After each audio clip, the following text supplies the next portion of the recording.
हरिः ओम्। अथ चण्डीकवचम्। श्रीगणेशाय नमः। श्रीसरस्वत्यै नमः। श्रीगुरुभ्यो नमः। श्रीकुलदेवतायै नमः। अविघ्नमस्तु। ॐ नारायणाय नमः। ॐ नराय नरोत्तमाय नमः। ॐ सरस्वतीदेव्यै नमः। ॐ वेदव्यासाय नमः। अस्य श्रीचण्डीकवचस्य ब्रह्मा ऋषिः अनुष्टुप्छन्दः चामुण्डा देवता अङ्गन्यासोक्तमातरो बीजम् दिग्बन्धदेवतास्तत्त्वम् श्रीजगदम्बा प्रीत्यर्थे जपे विनियोगः। ॐ नमश्चण्डिकायै। ॐ मार्कण्डेय उवाच ॐ यद्गुह्यम् परमल्लोके सर्वरक्षाकरम् नृणाम् यन्न कस्यचिदाख्यातम् तन्मे ब्रूहि पितामह। ब्रह्मोवाच अस्ति गुह्यतमो विप्र सर्वभूतोपकारकम् देव्याः सुकवचम् पुण्यम् तच्छृणुष्व महामुने। प्रथमौ शैलपुत्रीति द्वितीयम् ब्रह्मचारिणी तृतीयम् चन्द्रघण्टेति कूष्माण्डेति चतुर्थकम् पञ्चमौ स्कन्दमातेति षष्ठम् कात्यायनीति च सप्तमम् कालरात्रिश्च महागौरीति चाष्टमम् नवमौ सिद्धिदात्री च नवदुर्गाः प्रकीर्तिताः। उक्तान्येतानि नामानि ब्रह्मणैव महात्मना अग्निना दह्यमानस्तु शत्रुमध्ये गतो रणे विषमे दुर्गमे चैव भयार्ताः शरणम् गताः न तेषाम् जायते किञ्चिदशुभौ रणसङ्कटे नापदन्तस्य पश्यामि शोकदुःखभयम् न हि यैस्तु भक्त्या स्मृता नूनम् तेषाम् सिद्धिः प्रजायते। प्रेतसंस्था तु चामुण्डा वाराही महिषासना ऐन्द्रीगजसमारूढा वैष्णवी गरुडासना माहेश्वरी वृषारूढा कौमारी शिखिवाहना ब्राह्मी हंससमारूढा सर्वाभरणभूषिता नानाभरणशोभाढ्या नानारत्नोपशोभिताः दृश्यन्ते रथमारूढा देव्यः क्रोधसमाकुलाः शङ्खम् चक्रम् गदाम् शक्तिम् हलम् च मुसलायुधम् केटकम् तोमरम् चैव परशुम् पाशमेव च कुन्तायुधम् त्रिशूलम् च शार्ङ्गमायुधमुत्तमम् दैत्यानाम् देहनाशाय भक्तानामभयाय च धारयन्त्यायुधानीत्थम् देवानाम् च हिताय वै महाबले महोत्साहे महाभयविनाशिनि त्राहि माम् देवि दुष्प्रेक्ष्ये शत्रूणाम् भयवर्धिनि प्राच्याम् रक्षतु मामैन्द्री आग्नेयामग्निदेवता दक्षिणे वतु वाराही नैऋत्याम् खड्गधारिणी प्रतीच्याम् वारुणी रक्षेत् वायव्याम् मृगवाहिनी उदीच्याम् रक्षकौबेदी ईशान्याम् शूलधारिणी ऊर्ध्वम् ब्रह्माणी मे रक्षेत् अधस्तात् वैष्णवी तथा एवम् दशदिशो रक्षेच्चामुण्डा शववाहना जया मे अकर्तस्थातु विजया स्थातु पृष्ठतः अजिता वामपार्श्वे तु दक्षिणे चापराजिता शिखाम् मे द्योतिनी रक्षेतु मामूर्ध्नि व्यवस्थिता मालाधरी ललाटे च भ्रुवौ रक्षेद्यशस्विनी त्रिनेत्रा च भ्रुवोर्मध्ये यमघण्टा च नासिके शङ्खिनी चक्षुषोर्मध्ये श्रोत्रयोर्द्वारवासिनी कपोलौ कालिका रक्षेत् कर्णमूले तु शाङ्करी नासिकायां सुगन्धा च उत्तरोष्ठे च चर्चिका अधरे चामृतकला जिह्वायाम् च सरस्वती दन्तान् रक्षतु कौमारी कण्ठमध्ये तु चण्डिका घण्टिकाञ्चित्रघण्टा च महामाया च तालुके कामाक्षी चिबुकौ रक्षेद्वाचम् मे सर्वमङ्गला ग्रीवायाम् भद्रकाली च पृष्ठवंशे धनुर्धरी नीलग्रीवा बहिः कण्ठे नलिकान्नलकूबरी खड्गधारिण्युभौ स्कन्धौ बाहू मे वज्रधारिणी हस्तयोर्दण्डिनी रक्षेदम्बिका चाङ्गुलीस्तथा नखाञ्चूलेश्वरी रक्षेत् कुक्षौ रक्षेन्नलेश्वरी तनौ रक्षेन्महालक्ष्मीर्मनःशोकविनाशिनी हृदये ललिता देवी उदरे शूलधारिणी नाभौ च कामिनी रक्षेत् गुह्यम् गुह्येश्वरी तथा कट्याम् भगवती रक्षेज्जानुनी विन्ध्यवासिनी भूतनाथा च मेढ्रम् मे ऊरू महिषवाहिनी जङ्घे महाबला प्रोक्ता सर्वकामप्रदायिनी गुल्फयोर्नारसिंही च पादौ चामिततेजसी पादाङ्गुली श्रीर्मे रक्षेत् पादाधस्तनवासिनी नखान्दंष्ट्राः कराली च केशांश्चैवोर्ध्वकेशिनी रोमकूपेषु कौबेरी त्वचम् वागीश्वरी तथा रक्तमज्जामसामांसान्यस्थिमेधांसि पार्वती अन्त्राणि कादरात्रिश्च पित्तम् च मुकुटेश्वरी पद्मावती पद्मकोशे कफे चूडामणिस्तथा ज्वालामुखी नखज्वाला अभेद्या सर्वसन्धिषु शुक्रम् ब्रह्माणि मे रक्षेच्छायाञ्छत्रेश्वरी तथा अहङ्कारम् मनोबुद्धिं रक्ष मे धर्मचारिणी प्राणापानौ तथा व्यानौ समानौ दानमेव च यशः कीर्तिम् च लक्ष्मीम् च सदा रक्षतु वैष्णवी गोत्रमिन्द्राणि मे रक्षेत् पशून् मे रक्ष चण्डिके पुत्रान् रक्षेन्महालक्ष्मीर्भार्यां रक्षतु भैरवी मार्गम् क्षेमकरी रक्षेत् विजया सर्वतः स्थिता रक्षाहीनम् तु यत्स्थानौ वरजितम् कवचेन तु तत्सर्वं रक्ष मे देवि जयन्ती पापनाशिनी पदमेकम् न गच्छेत्तु यदीच्छेच्छुभमात्मनः कवचेनावृतो नित्यम् यत्र यत्राधिगच्छति तत्र तत्रार्थलाभश्च विजयः सार्वकामिकः यय्यम् कामयते कामम् तम् प्राप्नोति निश्चितम् परमैश्वर्यमतुलम् प्राप्स्यते भूतले पुमान् निर्भयो जायते मर्त्यः सङ्ग्रामेष्वपराजितः त्रैलोक्ये तु भवेत्पूज्यः कवचेनावृतः पुमान् इदम् तु देव्याः कवचम् देवानामपि दुर्लभम् यः पठेत् प्रयतो नित्यम् त्रिसन्ध्यं शुद्धयान्वितः दैवी कला भवेत्तस्य त्रैलोक्येऽप्यपराजितः जीवेत् वर्षशतौ साकरम् अपमृत्युविवर्जितः नश्यन्ति व्याधयः सर्वे लूता विस्फोटकादयः स्थावरम् जङ्गमम् वापि कृत्रिमम् चापि यद्विषम् आभिचाराणि सर्वाणि मन्त्रयन्त्राणि भूतले भूचराः खेचराश्चैव जलजाश्चोपदेशिकाः सहजाः कुलजामालाः शाकिनी डाकिनी तथा अन्तरिक्षचरा घोरा डाकिन्यश्च महाबलाः ग्रहभूतपिशाचाश्च यक्षगन्धर्वराक्षसाः ब्रह्मराक्षसवेतालाः कूष्माण्डा भैरवादयः नश्यन्ति दर्शनात्तस्य कवचे हृदि संस्थिते मानोन्नतिर्भवेद्राज्ञस्तेजो वृद्धिकरम् परम् यशसा वर्धते सोऽपि कीर्तिमण्डितभूतले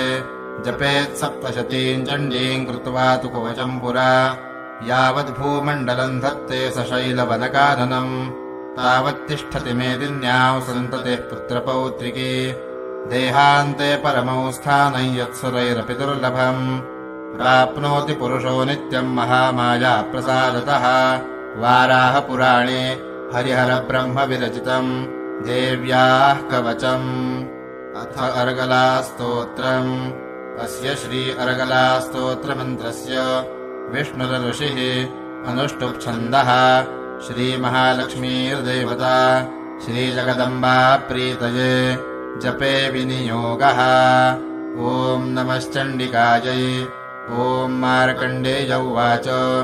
जयन्ती मङ्गला काली भद्रकाली कपालिनी दुर्गा क्षमा शिवा धात्री स्वाहा स्वधा नमोऽस्तु ते मधुकैटभविद्रा विविधातृवरदे नमः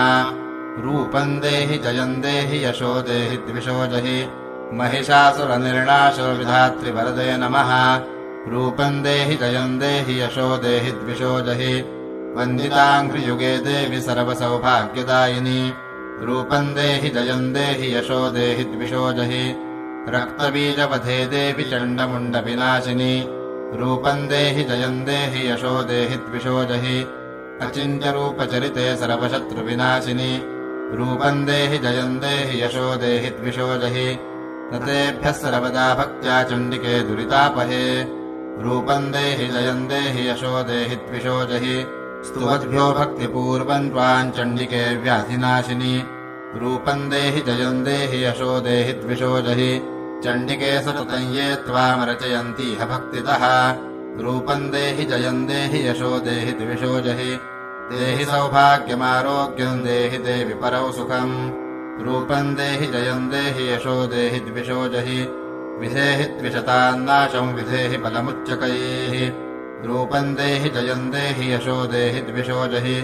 विधेहि देवि कल्याणम् विधेहि परमाश्रियम् रूपम् देहि जयम् देहि यशो देहि द्विषो जहि विद्यावन्तम् यशस्वन्तम् लक्ष्मीवन्तम् जनम् कुरु रूपम् देहि जयम् देहि यशो देहि द्विषो जहि प्रचण्डदैत्यदर्पघ्ने चण्डिके प्रणताय मे रूपम् देहि जयम् देहि यशो देहि द्विषो जहि चतुर्भुजे चतुर्वक्त्रसंस्तुते परमेश्वरि रूपम् देहि जयम् देहि यशो देहि द्विषो जहि कृष्णेन संस्तुते देवि शश्वद्भक्त्या त्वमम्बिके रूपम् देहि जयम् देहि यशो देहि द्विषो जहि हिमाचलसुतानाथ संस्तुते परमेश्वरि रूपम् देहि जयम् देहि यशो देहि द्विषो जहि सुरासुरशिरोरत्ननिघृष्टचरणेऽम्बिके रूपम् देहि जयम् देहि यशो देहि द्विषो जहि इन्द्राणीपतिसदभाव पूजिते परमेश्वरि रूपम् देहि जयम् देहि यशो देहि द्विषो जहि देवि भक्तजनोद्दामदत्तानन्दोदयेऽम्बिके रूपम् देहि जयम् देहि यशो देहि द्विषो जहि पुत्रान् देहि धनम् देहि सर्वकामांश्च देहि मे रूपम् देहि जयम् देहि यशो देहि द्विषो जहि पत्नीम् मनोरमाम् देहि मनोवृत्तानुसारिणीम् तारिणीम् दुर्गसंसारसागरस्य कुलोद्भवाम् इदम् स्तोत्रम् पठित्वा तु महास्तोत्रम् पठेन्नरः स तु सप्तशतीसङ्ख्यावरमाप्नोति सम्पदाम् मार्कण्डेयपुराणे अर्गलास्तोत्रम् अथ कीलकम् अस्य श्रीकीलकस्तोत्रमन्त्रस्य शिवऋषिः अनुष्टुप्छन्दः श्रीमहासरस्वती देवता श्रीजगदम्बा प्रीत्यर्थम् जपे विनियोगः ॐ नमश्चण्डिकायै ॐ मार्कण्डेय उवाच विशुद्धज्ञानदेहाय त्रिवेदी दिव्यचक्षुषे श्रेयः प्राप्तिनिमित्ताय नमः सोमार्थधारिणे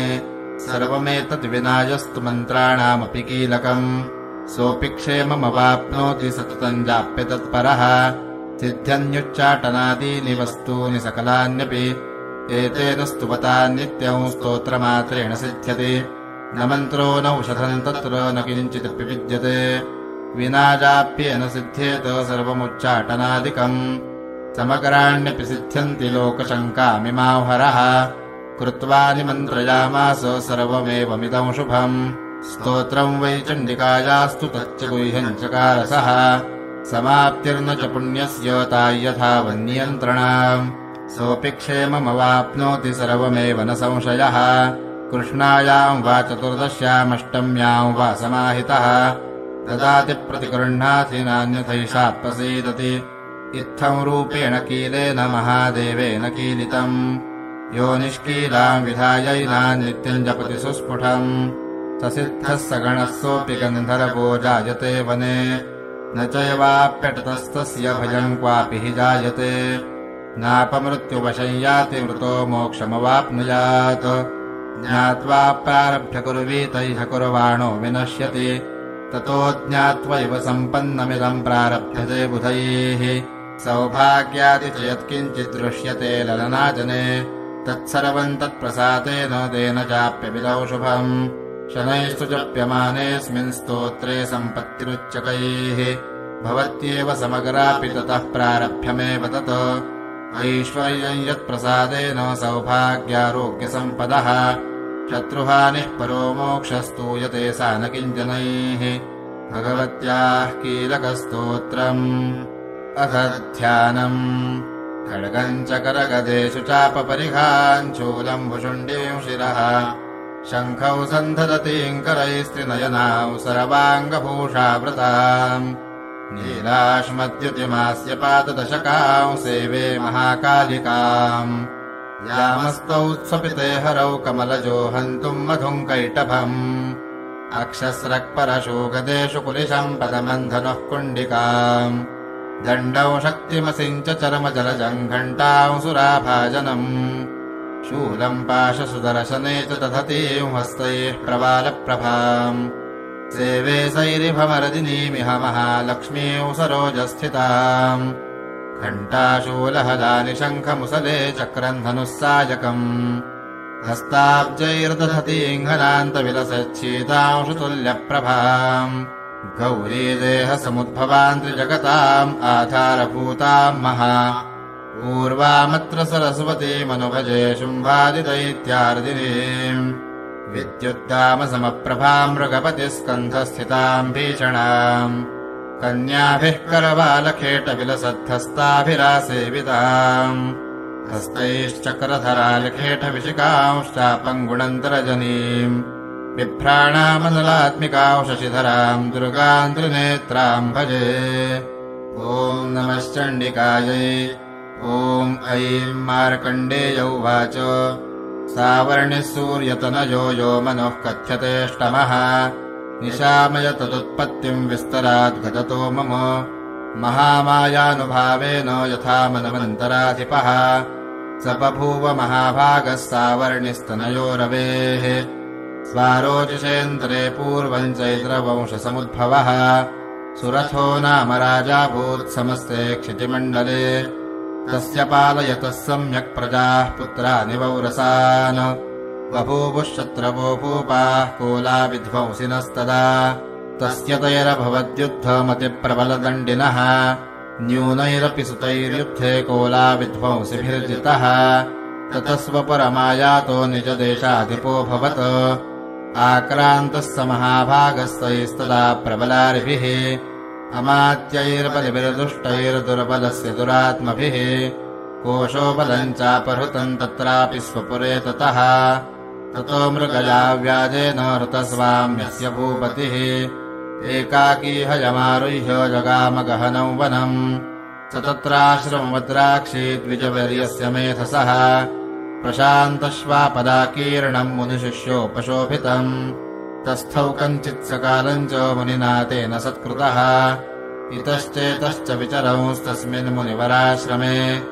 सोचिन्तयत्तदा तत्र ममत्वाकृष्टमानसः मत्पूर्वैः पालितम् पूर्वम् मया हीनम् पुरम् हि तत् मद्भृत्यैस्तैरसद्वृत्तैर्धर्मतः पाल्यते न वा न जाने स प्रधानो मे शूरो हस्ति सदा मदः मम वैरिवशय्यातः कान् भोगानुपलप्स्यते ये ममानुगता नित्यम् प्रसादधनभोजनैः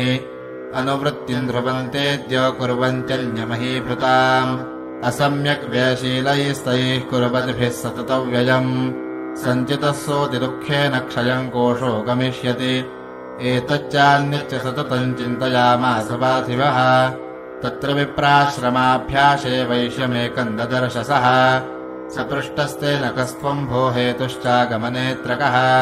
सशोक इव कस्मात् त्वम् दुर्मना इव लक्ष्यसे इत्याकर्ण्यवचस्तस्य भूपतेः प्रणयोदितम् प्रत्युवाच सतम् वैश्यः प्रश्रयावनतो नृपम् वैश्य उवाच समाधिर्नाम वैश्योऽहमुत्पन्नो धनिनाङ्कुले पुत्रदारैर्निरस्तश्च धनलोभादसाधुभिः विहीनश्च धनैर्दारैः पुत्रैरादाय मे धनम् वनमभ्यागतो दुःखे निरस्तश्चाप्तबन्धुभिः सोऽहम् न वेद्मि पुत्राणाम् कुशलाकुशलात्मिकाम् प्रवृत्तिम् स्वजनानाम् च दाराणाम् चात्र संस्थितः किन्नु तेषाम् गृहे क्षेममक्षेमम् किन्नु साम्प्रतम्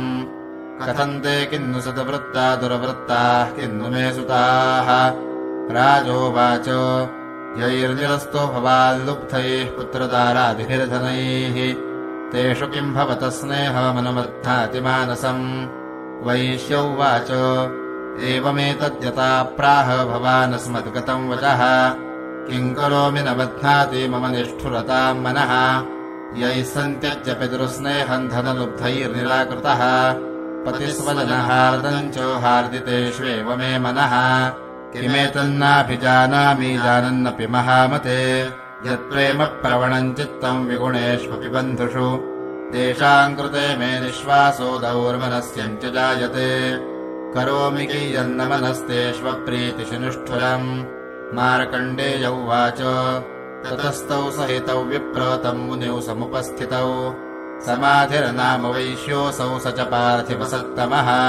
कृत्वा तौ यथा न्यायम् यथार्हन्तेन संविदम् उपविष्टौ कथाः काश्चिच्चक्रतुर्वैश्यपार्थिवौ राजोवाच भगवंस्त्वामहम् प्रष्टुम् इच्छाम्येकम् वरस्वदत दुःखाय जनमे मनसः स्वचित्तायत्तताम् विना मम त्वम् गतराज्यस्य राज्याङ्गेष्वखिलेष्वपि जानतोऽपि यथाज्ञस्य किमेतनमुनिसत्तम अयम् च निकृतः पुत्रैर्दारैर्भृत्यैस्तथोज्झितः स्वजनेन च सन्त्यक्तस्तेषु हार्दी तथाप्यति एवमेष रताहम् च द्वावप्यत्यन्तरुत्थितौ दृष्टदोषेऽपि विषये मम त्वाकृष्टमानसौ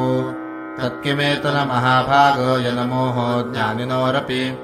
ममास्य च भवत्येषा विवेकान्धस्य मूढता ऋषिरुवाच ज्ञानमस्ति समस्तस्य जन्तोर्विषयगोचरे विषयाश्च महाभाग यान्ति चैवम् पृथक् पृथक् दिवान्धाः प्राणिनः केचिद्रात्राबन्धास्तथा परे केचिद्दिवा तथा रात्रौ प्राणिनस्तुल्यदृष्टयः ज्ञानिनो मनुजाः सत्यम् किन्नु तेन हि केवलम् यतो हि ज्ञानिनः सर्वे पशुपक्षिमृगादयः ज्ञानम् च तन्मनुष्याणाम् यत्तेषाम् मृगपक्षिणाम् मनुष्याणाम् च यत्तेषाम् तुल्यमन्यत्तथोभयोः ज्ञानेऽपि सति पश्यैतान् पतङ्गान् छावचञ्चुषु गणमोक्षादृतान् मोहात् पीड्यमानानपि क्षुधा मानुषामृजव्याघ्रसाभिलाषा सुतान् प्रति लोभात् प्रत्युपकाराय ननवेतान् किन्न पश्यसि तथापि ममतावर्ते मोहगर्ते निपातिताः महामायाप्रभावेण संसारस्थितिकारिणा तन्नात्र विस्मयः कार्यो योगनिद्रा जगत्पतेः महामाया हरेश्चैषा तया सम्मोह्यते जगत् ज्ञानिनामपि चेतांसि देवी भगवती हि सा बलादाकृष्यमोहाय महामाया प्रयच्छति तया विसृज्यते विश्वम् जगदेतच्चराचरम् सैषा प्रसन्ना वरदा नृणाम् भवति मुक्तये सा विद्या परमा मुक्तेर्हेतुभूता सनातनी संसारबन्धहेतुश्च सैव सर्वेश्वरेश्वरी राजोवाच भगवन् का हि सा देवी महामायेति याम् भवान् ब्रवीति कथमुत्पन्ना सा कर्मास्याश्च किन्द्विज यत्प्रभावा च सा देवी यत्स्वरूपा यदुद्भवा तत्सर्वम् श्रोतुमिच्छामि त्वत्तो ब्रह्मविदाम् वर ऋषिरुवाच नित्यैव सा जगन्मूर्तिस्तया सर्वमिदम् ततम् तथापि तत्समुत्पत्तिर्बहुधा श्रूयताम् मम देवानाम् कार्यसिद्ध्यर्थमाविर्भवति सा यदा उत्पन्नेति तदा लोके सा नित्याप्यभिधीयते योगनिद्रा यदा विष्णुर्जगत्ते कारणवीकृते आस्तीर्यशेषमभजत्कल्पान्ते भगवान् प्रभुः तदा द्वावसुरौ घोरौ विख्यातौ मधुकैटभौ विष्णुकर्णमलोद्भूतौ हन्तुम् ब्रह्माणमुद्यतौ सनाभिकमले विष्णो स्थितो ब्रह्मा प्रजापतिः दृष्ट्वा तावसुरौ चोग्रौ प्रसुप्तम् च जनार्दनम् तुष्टावयोगनिद्रान्तामेकाग्रहृदय स्थितः विबोधनार्थाय हरेर्हरिनेत्रकृतालयाम् विश्वेश्वरीम् जगत्धात्रीम् श्रुतिसंहारकारिणीम् निद्राम् भगवतीम् विष्णोरतुलाम् तेजसः प्रभुः ब्रह्मोवाच त्वम् स्वाहा त्वम् स्वधा त्वम् हि वषट्कारस्वरात्मिका सुधा त्वमक्षरे नित्ये त्रिधा मात्रात्मिका स्थिता अर्धमात्रा स्थिता नित्यायानुच्चार्या विशेषतः त्वमेव सन्ध्या सावित्री त्वम् देवि जननी परा त्वयैतद्धार्यते विश्वम् त्वयैतत्सृज्यते जगत् त्वयैतत्पाल्यते देवि त्वमत्स्यन्ते च सर्वदा विसृष्टौ सृष्टिरूपा त्वम् स्थितिरूपा च पालने तथा संहृतिरूपान्ते जगतोऽस्य जगन्मये महाविद्या महामाया महामेधा महास्मृतिः महामोहा च भवती महादेवी महेश्वरी प्रकृतिस्त्वम् च सर्वस्य गुणत्रयविभाविनी कालरात्रिर्महारात्रिर्मोहरात्रिश्च दारुणा त्वम् श्रीस्त्वमीश्वरी त्वम् ह्रीस्त्वम् बुद्धिरबोधलक्षणा लज्जापुष्टिस्तथा तुष्टिस्त्वम् शान्तिः क्षान्तिरेव च खड्गिनी शूलिनी घोरा गदिनी चक्रिणी तथा शङ्खिनी चापिनी बाणभुषुण्डी परिघायुधा सौम्या सौम्यतरा शेषसौम्येभ्यस्त्वतसुन्दरी परापराणाम् परमा त्वमेव परमेश्वरी यच्च किञ्चित् क्वचिदवस्तु सतसर्वाखिलात्मिके तस्य सर्वस्य या शक्तिः सा त्वम् किं स्तूयसे मया यया त्वया जगत्स्रष्टा जगत्पात्यत्यो जगत् सोऽपि निद्रावशन्नीतः कस्त्वां स्तोतुमिहेश्वरः विष्णुः शरीरग्रहणमहमीशान एव च कारितास्ते यतोतस्त्वाम् कस्तोतुम् शक्तिमान् भवेत् सा त्वमित्थम् प्रभावैः स्वैरुदारैर्देवि संस्तुता मोहयैतौ दुराधर्षा वसुरौ मधुकैटभौ प्रबोधम् च जगत्स्वामी नीयतामच्युतो लघु बोधश्च क्रियतामस्य हन्तुमेतौ महासुरौ ऋषिरुवाच एवं स्तुता तदा देवी तामसी तत्र वेधसा विष्णोः प्रबोधनार्थाय निहन्तुम् मधुकैटभौ नेत्रास्य नासिका बाहुहृदयेभ्यस्तथोरसः निर्गम्य दर्शनेतस्थौ ब्रह्मणो व्यक्तजनमनः उत्तस्थौ च जगन्नाथस्तया मुक्तो जनार्दनः एकार्णवे हि शयनात्ततः स ददृशे च तौ मधुकैटभौ दुरात्मानावतिवीर्यपराक्रमौ क्रोधरक्ते क्षणावत्तुम् ब्रह्माणम् जनितोद्यमौ समुत्थाय तुतस्ताभ्याम् युयुधे भगवान् हरिः पञ्चवर्षसहस्राणि बाहुप्रहरणो विभुः तावप्यतिबलोन्मत्तौ महामाया विमोहितौ उक्तवन्तौ वरोस्मत्तो व्रियतामिति केशवम् श्रीभगवानुवाच भवेतामद्य मे तुष्टौ मम वध्या उभावपि किमन्येन वरेणात्र एतावद्धिवृतम् मया ऋषिरुवाच वञ्चिताभ्यामिति तदा सर्वमापोमयम् जगत् विलोक्यताभ्याम् गदितो भगवान् कमलेक्षणः आवाञ्जहि न यत्रोर्वी सलिलेन परिप्लुता ऋषिरुवाच तथेत्युक्त्वा भगवता शङ्खचकरगदाभृता कृत्वा चक्रेण वैच्छिन्ने जघने शिरसि तयोः एवमेषा समुत्पन्ना ब्रह्मणा संस्तुता स्वयम् प्रभावमस्या देव्यास्तु भूय शृणु वदामि ते ऐं ॐ श्रीमार्कण्डेयपुराणे देवी महात्म्ये प्रथमः ॐ ह्रीं ऋषिरुवाच देवासुरमवोद्युद्धम् पूर्णमवदशतम् पुरा महिषेऽसुराणामधिपे देवानाम् च पुरन्दरे तत्रासुरैर्महावीर्यैर्देवसैन्यम् पराजितम् जित्वा च सकलान् देवानिन्द्रो भून्महिषासुरः ततः पराजिता देवाः पद्मयोनिम् प्रजापतिम् पुरस्कृत्य गतास्तत्र यत्रेष गरुडध्वजौ यथा वृत्तम् तयोस्तद्वन्महिषासुरचेष्टितम् त्रिदशाः कथयामासुरदेवाभिभवविस्तरम् सूर्येन्द्राग्निरेन्दूना यमस्य वरुणस्य च अन्येषाम् चाधिकारान् स स्वयमेवाधितिष्ठति त्वरगान् निराकृताः सर्वे तेन देवगणा भुवि विचरन्ति यथा मर्त्या महिषेण दुरात्मना एतदवः कथितम् सर्वममरारिविचेष्टितम् शरणम् च प्रपन्ना स्मो वधस्तस्य विचिन्त्यताम् इत्थन्निशम्य देवानाम् वचांसि मधुसूदनः चकारकोपौ शम्भुश्च भ्रुकुटीकुटिलाननौ ततोऽतिकोपपूर्णस्य चक्रिणो वदनात्ततः निश्चक्राम महत्तेजो ब्रह्मणः शङ्करस्य च अन्येषाम् च इव देवानाम् शक्रादीनाम् शरीरतः निर्गतौ सुमहत्तेजस्तच्चैक्यौ समगच्छत अतीव तेजसः कूटम् ज्वलन्तमिव पर्वतम् ददृशुस्ते सुरास्तत्र ज्वालाव्याप्तदिगन्तरम् अतुलम् तत्र तत्तेजः सर्वदेव शरीरजम् एकस्थम् तदभून्नारी व्याप्तलोकत्रयम् द्विषा यदभूच्छाम् भवन् तेजस्तेनाजायत तन्मुखम् याम्येन चाभवन् केशा बाहवो विष्णुतेजसा सौम्येन स्तनयोर्युग्मम् मध्यम् च इन्द्रेण चाभवत् वारुणेन च जङ्घोरोनितम्बस्तेजसा भुवः ब्रह्मणस्तेजसा पादौ तदङ्गुल्योर्कतेजसा वसूनाम् च कराङ्गुल्यः कौबेरेण च नासिका तस्यास्तु दन्ताः सम्भूताः प्राजापत्येन तेजसा नयनत्रतयम् जज्ञे तथा पावकतेजसा भ्रुवौ च सन्ध्ययोस्तेजः श्रवणावनिलस्य च अन्येषाम् च इव देवानां सम्भवस्तेजसां शिवा ततः समस्तदेवानाम् तेजोराशिसमुद्भवाम् ताम् विलोक्य मुदम् प्रापुरमरा महिषार्दिताः ततो देवा ददुस्तस्यै स्वानि स्वान्यायुधानि च शूलौ शूलाद्निष्कृष्य ददौ तस्यै पिनाकधृक् चक्रम् च दत्तवान् कृष्णः समुत्पाट्य स्वचक्रतः शङ्खम् च वरुणः शक्तिम् ददौ तस्यै हुताशनः मारुतो दत्तवांश्चापम् बाणपूर्णे तथेषुधि वज्रमिन्द्रः समुत्पाट्य कुलशादमराधिपः ददौ तस्यै सहस्राक्षो घण्टामैरावदादिगदात्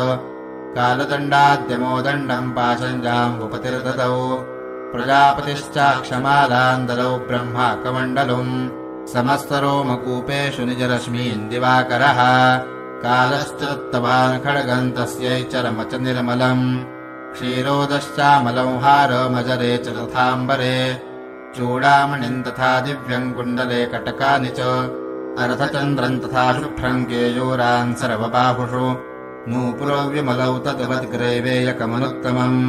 अङ्गुलीयकरत्नानि समस्तास्वङ्गुलीषु च विश्वकर्मा ददौ तस्यै परशुम् चान्दिनिर्मलम् अस्त्राण्यनेकरूपाणि तथा भेद्यम् च दौशनम् अमलान् पङ्कजाम् मालाम् शिरस्युरसि चापराम् अदतज्जलधिस्तस्यै पङ्कजम् चातिशोभनम् हिमवान् वाहनौ सिंहौ रत्नानि विविधानि च तदावशून्यौ सुरजापानपात्रम् धनाधिपः शेषश्च सर्वनागेशो महामणिविभूषितम् नागहारम् ददौ तस्यै धत्तेजः पृथिवीमिमाम् अन्यैरपि सुरैर्देवी भूषणैरायुधैस्तथा सम्मानिता ननादोच्चैः साट्टहासम् मुहुर्मुहुः तस्यानादेन घोरेण गृत्थमापूरितम् नभः अमायतातिमहता प्रतिशब्दो महानभूत् चक्षुभुः सकलालोकाः समुद्राश्च च कम्पिरे चचालवसुधा चेलुः सकलाश्च महीधराः त्यजेति देवाश्च मुदा तामूचुस्युमवाहिनीम् तुष्टुगुरुमुनयस्थैनाम् भक्तिनम्रात्ममूर्तयः दृष्ट्वा समस्तौ संक्षुब्धम् त्रैलोक्यममरारयः सन्नद्धाखिलसैन्यास्ते समुत्तस्थुरुदायुधाः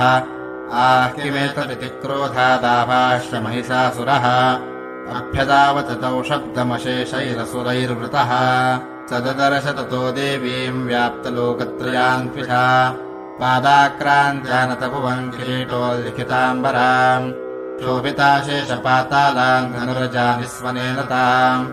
दिशो भुजसहस्रेण समन्ताद्व्याप्य संस्थिताम् ततः प्रववृते युद्धम् तया देव्यासुरद्विषाम् शस्त्रास्त्रैर्बहुधा मुक्तैरादीपितदिगन्तरम् महिषासुरसेनानीश्चिक्षुराख्यो महासुरः युयुधे चामरश्चान्यैश्चतुरङ्गबलान्वितः रथानामयुतैः षड्भिरुदग्राख्यो महासुरः अयुध्यतायुतानाम् च सहस्रेण महाहनुः 50 नियुतैरसिलोमा महासुरः अयुतानाम् शतैः षड्भिर्बाष्कलो युयुधे रणे गजवाजिसहस्रौघैरनेकैः परिवारितः ऋतो रथानाम् कोट्या च युद्धे तस्मिन्न युध्यत बिडालाख्यो युतानाम् च 50 युयुधे संयुगे तत्र रथानाम् परिवारितः अन्ये च तत्रायुतशो रथनागहयैर्वृताः युयुधुः संयुगे देव्या सह तत्र महासुराः कोटिकोटिसहस्रैस्तु रथानाम् दन्तिनाम् तथा हयानाम् च वृतो युद्धे तत्राभून्महिषासुरः तोमरैर्भिन्दिपालैश्च शक्तिभिर्मुसलैस्तथा युयुधुः संयुगे देव्या खड्गैः परशुपट्टिशैः केचिच्च चिक्षिपुः शक्तिः केचित् पाशांस्तथा परे देवीम् खड्गप्रहारैस्तु ते ताम् हन्तुम् प्रचक्रमुः सापि देवी ततस्तानि शस्त्राण्यस्त्राणि चण्डिका लीलैव प्रतिच्छेद निजशस्त्रास्त्रवर्षिणी अनायस्तानना देवी स्तूयमाना सुरर्षिभिः मुमोचासुरदेहेषु शस्त्राण्यस्त्राणि चेश्वरी सोऽपि क्रुद्धो ततसटो देव्या वाहनकेसरी चचारासुरसैन्येषु वनेष्व्यभवताशनः निःश्वासान्मुचेयांश्च युध्यमाना रणेऽम्बिका त एव सद्यः सम्भूता गणाश्शतसहस्रशः युयुधुस्ते परशुभिर्भिन्दिपालासि पट्टिशैः नाशयन्तो सुरगणान् देवी शक्त्युपबृंहिताः अवादयन्त पटहान् गणाः शङ्खांस्तथा परे मृदङ्गांश तथैवान्ये तस्मिन्युत्थमहोत्सवे ततो देवी त्रिशूलेन गदया शक्तिरष्टिभिः खड्गादिभिश्च शतशो निजघानमहासुरान् पातयामास चैवान्यान् घण्टास्वनविमोहितान् असुरान् भुविपाशेन बद्धवाचान्यानकर्षयत् केचिद्विधा कृतास्तीक्ष्णैः खड्गपातैस्तथा परे विपोथिता निपातेन गतया भुवि शेरते वेमुश्च केचिद्रुधिरम् मुसलेन भृशंहताः केचिन्निपतता भूमौ भिन्नाः शूलेन वक्षसि निरन्तराः शरौघेण कृताः केचिद्रणाजिरे सेनानुकारिणः प्राणान् मुमुचुस्त्रिदशार्दनाः केषाञ्चिदबाहवश्छिन्नाश्छिन्नग्रीवास्तथा परे शिरांसि पेतुरन्येषामन्ये मध्ये विदारिताः विच्छिन्नजङ्घास्वपरे पेतुर्व्याम् महासुराः एकबाह्वक्षिचरणाः केचिद्देव्याद्विधा कृताः छिन्नेऽपि चान्ये शिरसि पतिताः पुनरुत्थिताः न नृतुश्चापरे तत्र युद्धे तूर्यलयाश्रिताः कबन्धाश्चिन्नशिरसः खड्गशक्त्युष्टिपाणयः तिष्ठतिष्ठेति भाषन्तो देवी मन्ये महासुराः पातितैरथनागाश्वैरसुरैश्च वसुन्धरा अगम्या सा भवत्तत्र यत्राभूत्समहारणः चोणितौघा महानद्यः सद्यस्तत्र प्रसुस्रुवुः मध्ये चासुरसैन्यस्य वारुणासुरवाजिनाम् क्षणेन तनमहासैन्यमसुराणाम् तथाम्बिका निन्ने क्षयम् यथा वह्निस्तृणदारुमहाचयम् स च सिंहो महानादमुत्सृजम् धृतकेसरः शरीरेभ्यो मरारीणा वसूनिव विचिन्वति देव्या गणैश्च तैस्तत्र कृतैर्युद्धम् तथासुरैः यथैषाम् तु तुषुर्देवाः पुष्पवृष्टिमुचो दिवि श्रीमार्कण्डेयपुराणे देवी महात्म्ये द्वितीयः। ॐ ऋषिरुवाच निहन्यमानम् तत्सैन्यमवलोक्य महासुरः सेनानीश्चिक्षुरः कोपाद्ययौ योद्धुमथाम्बिकाम् स देवी उशरवर्षेण ववर्ष समरे सुरः यथा मेरुगिरे शृङ्गन्तो यवर्षेण तो यदः तस्यच्छित्वा ततो देवी लीलयैव शरोत्करान् जघानतुरगान् बाणैर्यन्तारम् चैव वाजिनाम् चिच्छेद च धनुस्वद्योद्भजम् चातिसमुच्छ्रितम् विव्याध चैव गात्रेषु छिन्नधनवानमाशुगैः सच्छिन्नधनवा विरथो हताश्वो हतसारथिः अभ्यदावतताम् देवीम् खड्गचरमधुरोऽसुरः सिंहमाहत्य खड्गेन तीक्ष्णधारेण मूर्धनि आजघानभुजे सव्ये देवीमप्यतिवेगवान् तस्याः खड्गो भुजम् प्राप्य पफाल नृपनन्दन ततो जगराह शूलम् स कोपादरुणलोचनः चिक्षेप च ततस्तत्तु भद्रकाल्याम् महासुरः जाज्वल्यमानम् तेजोभिरविबिम्बमिवाम्बरात् दृष्ट्वा तदा पतच्छूलम् देवी शूलममुञ्चत तेन तच्छततानीतम् शूलम् स च महासुरः हते तस्मिन् महावीर्ये महिषस्य च मूपतौ आजगामगजारूढश्चामरस्त्रिदशार्दनः सोऽपि शक्तिम् मुमोचाथ देव्यास्तामम्बिकाधृतम् हुङ्काराभिहताम् भूमौ पातयामास निष्प्रभाम् भग्नाौ शक्तिम् निपतिताम् दृष्ट्वा क्रोधसमन्वितः चिक्षेप चामरः शूलम् बाणैस्तदपि साक्षिणत ततः सिंहः समुत्पत्य गजकुम्भान्तरे स्थितः बाहुयुद्धेन युयुधे तेनोच्चैस्त्रिदशारिणा युध्यमानौ ततस्तौ तु तस्मान्नागान्महीम् गतौ युयुधातेति सौरभ्यौ प्रहारैरतिदारुणैः ततो वेगात्कमुत्पत्य निपत्य च मृगारिणा करप्रहारेण शिरश्चामरस्य पृथक् कृतम् उदग्रश्चरणे देव्या शिलावृक्षादिभिर्हतः दन्तमुष्टितलैश्चैव करालश्च निपातितः देवी क्रुद्धा गता पातैश्चूर्णयामास चोद्धतम् बाष्कलम् भिन्दिपालेन बाणैस्ताम्रम् तथान्धकम् उग्रास्य मुग्रवीर्यम् च तथैव च महाहनुम् त्रिनेत्रा च त्रिशूलेन जघान परमेश्वरी बिडालस्यासिनाकायात् पातयामास वै शिरः दुर्धरम् दुर्मुखम् चोभौ शरैर्निन्येयमक्षयम् एवं सङ्क्षीयमाणे तु स्वसैन्ये महिषासुरः माहिषेण स्वरूपेण त्रासयामास तान् गणान् कांश्चित्तुण्डप्रहारेण खुरक्षेपैस्तथा परान् लाङ्गूलताडितांश्चान्यान् शृङ्गाभ्याम् च विदारितान्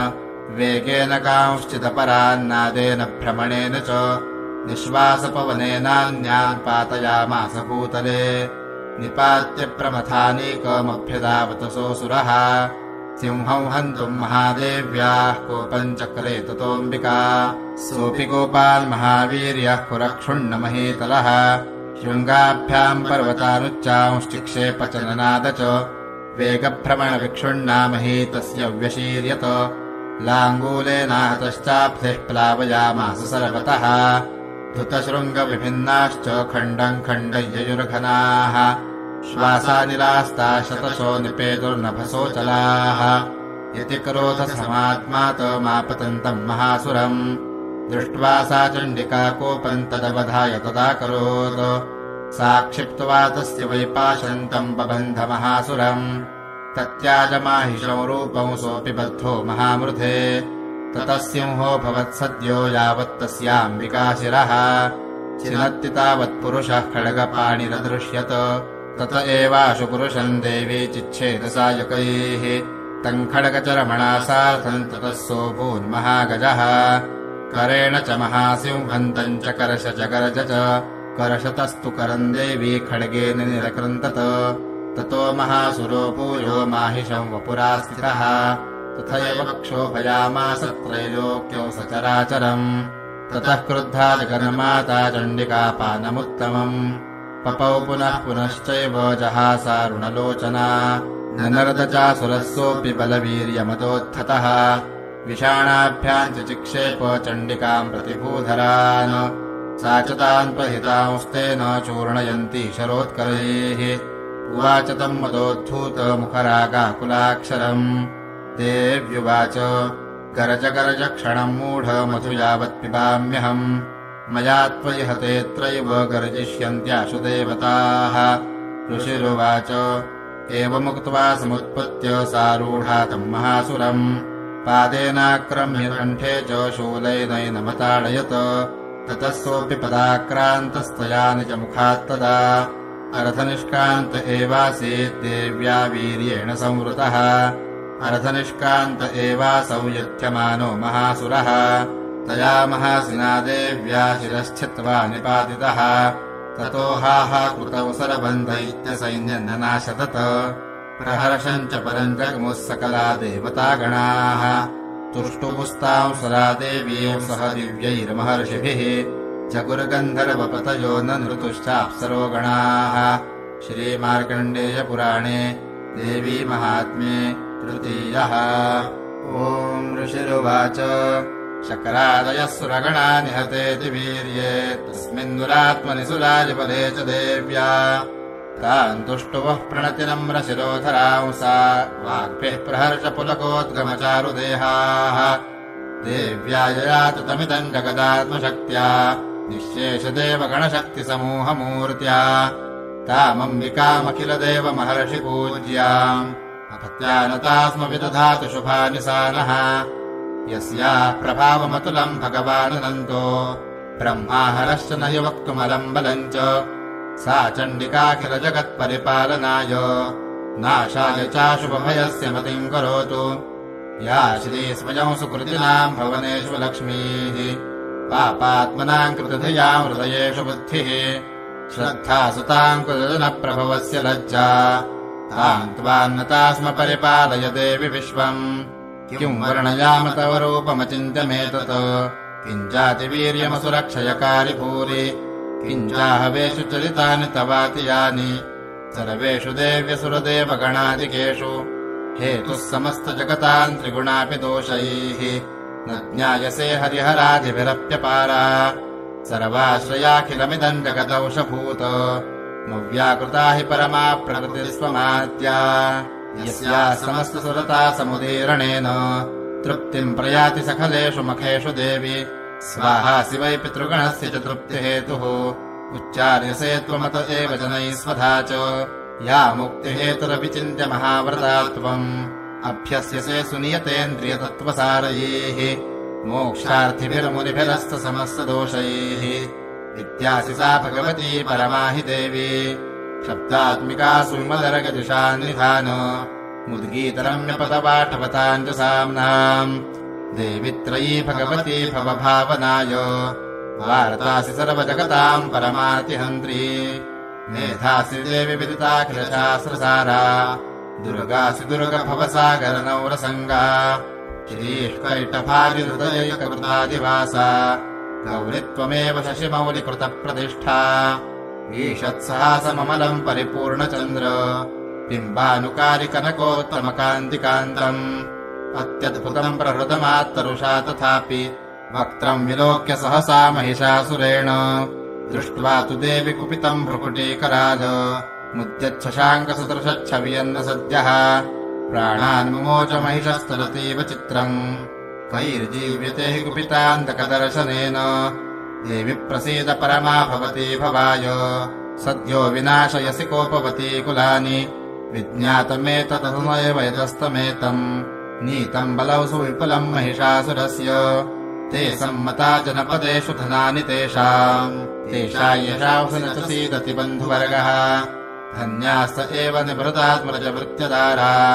येषाम् सदाभ्युदयधा भवति प्रसन्ना धर्म्याणि देवि सकलानि सदैव कर्माण्यत्यादृतः प्रतिदिनौ सुकृते करोति स्वर्गम् प्रयाति श्रुतो भवति प्रसादाल्लोकत्रयेऽपि फलदानुदेवि तेन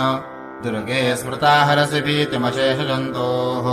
स्वस्थैः स्मृता मतिमतीव शुभान् ददासि दारिद्र्यदुःखभयहारिणिका त्वदन्या सर्वोपकारकरणाय सुदारदचित्ता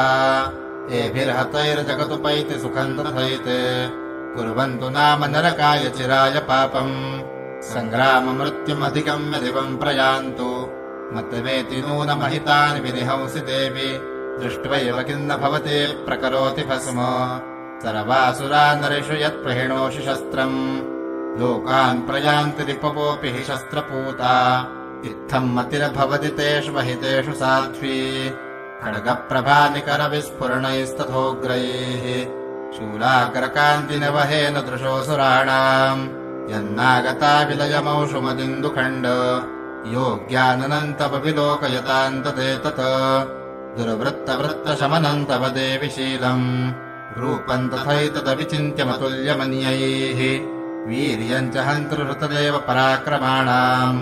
वैरिष्वपि प्रकटितैव दया त्वयेत्थम् केनोपमा भवतु तेऽस्य पराक्रमस्य रूपम् च शत्रुभयकार्यतिहारि कुत्र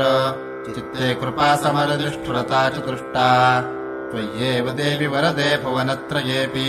त्रैलोक्यमेतदखिलम् रिपुनाशनेन त्रातम् त्वया समरमूर्धनितेऽपि हत्वा नीतादिवौ रिपुगणाभयमप्यपास्तम्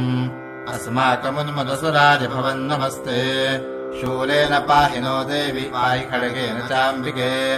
घण्टास्वनेन नः पाहि चापल्यानिस्वनेन च राज्याम् रक्ष प्रतीच्चाम् च चण्डिके रक्ष दक्षिणे ब्राह्मणेनात्मशूलस्य उत्तरस्यान्तथेश्वरि सौम्यानि यानि रूपाणि त्रैलोक्ये विचरन्ति ते यानि चात्यन्तघोराणि त्रैरक्षास्मांस्तथा भुवम्